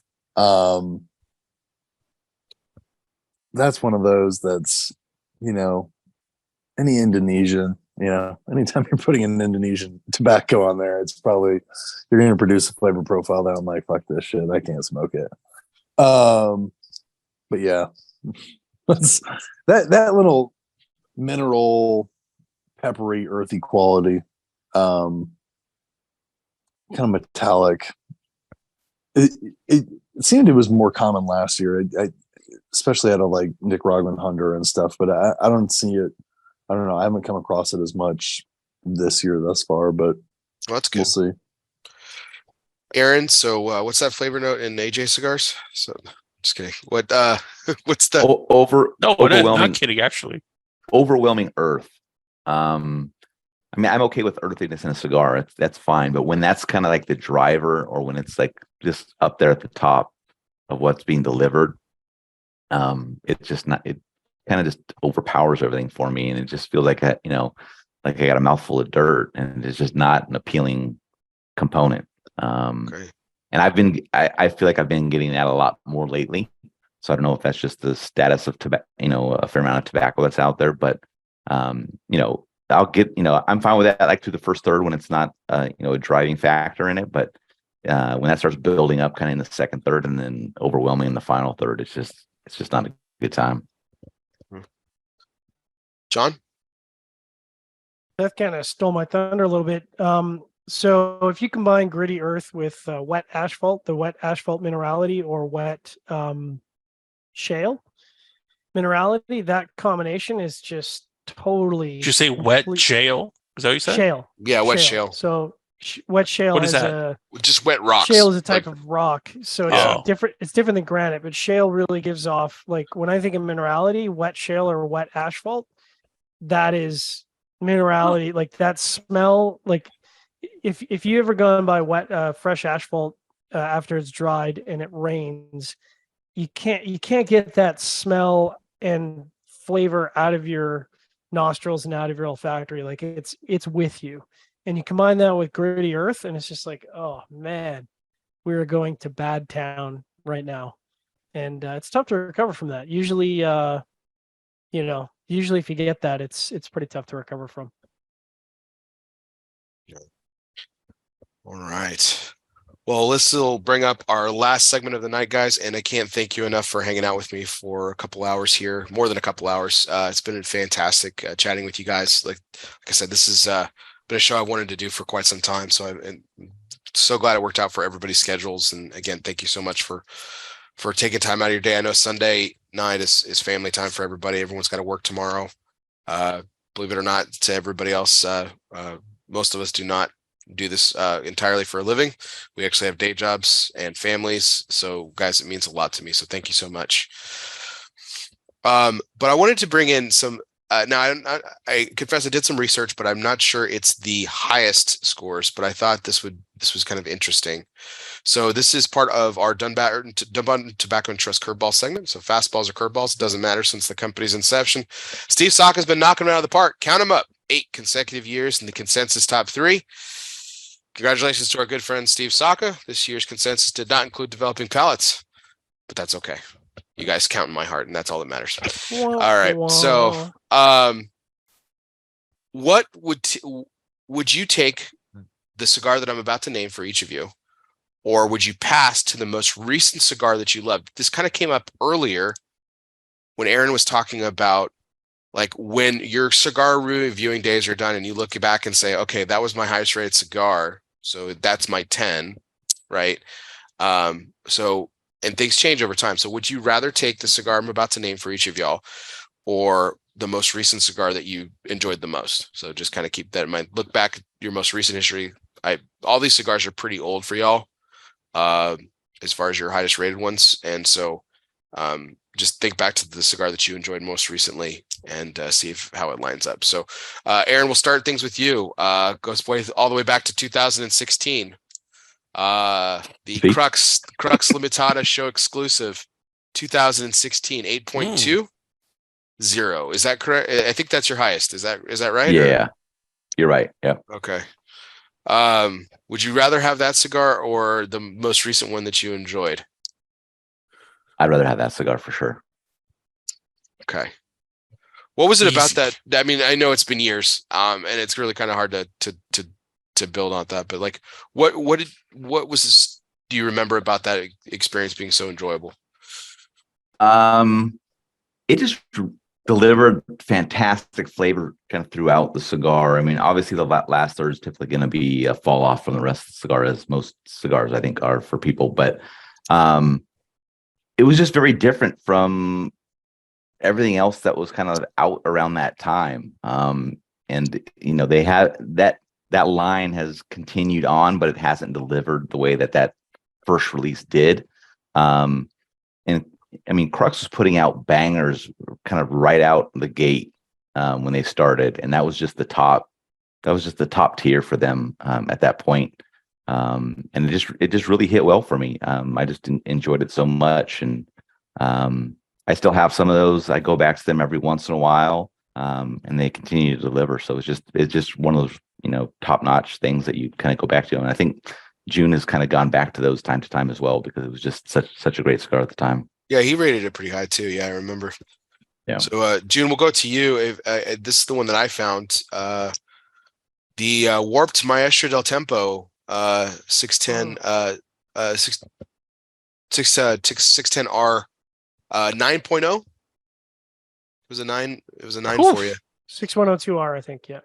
No.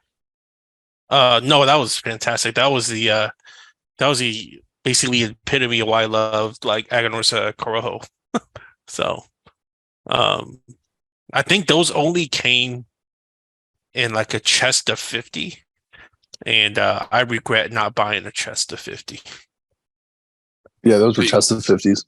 So you'd go back to that one rather than the most recent cigar you enjoyed. Yeah, honestly, Bear, none of us are going to say the latest cigar we enjoy because we haven't really truly enjoyed any of them. Well, yeah, I mean, like these are some pretty high scores. I mean, like John, for instance, John, yours was the Davidoff Diademus Finas limited edition 50th anniversary, 8.23. Your highest cigar the last 2 years barely broke 7. So I think that's pretty telling. It's very telling. What was it about this particular Davidoff and this particular cigar that you enjoyed so much compared to like more recent cigars that you've smoked? Yeah, I mean, it's interesting because it's an unusual format. So normally in a large cigar like that is not the type of cigar I would enjoy because it's really tough to blend a cigar that size. In a diadema, it's doubly so because usually you're going to lose. It's going to lose steam by about the halfway point. Like you're basically going to become monotonous, or you have repetitive flavors, and it's going to become very linear for the last half, or it's going to be linear from the very start because there's a lot of tobacco and it's a big cigar. And Davidoff managed to pull off everything. They pulled off nuance, they pulled off more full-bodied flavors without overpowering the nuance, and it continued to evolve and deliver all the way through. And it just in the diadema shape alone, I can't even think off the top of my head another diadema that performed that well. So to combine kind of all of those things, that was very truly a unicorn of cigars, in that to pull off that flavor profile in that format was something that they may never be able to do again. It was just one of a kind. And I would say this sort of second to that, which I kind of alluded to earlier, was the Cuban release. It was the La Excepcion 2011 regional, which I never reviewed. But that's probably a 9-point cigar, 9.1, 9.2 for me. That's probably one of the best cigars I've ever smoked in my life. And either that Davidoff,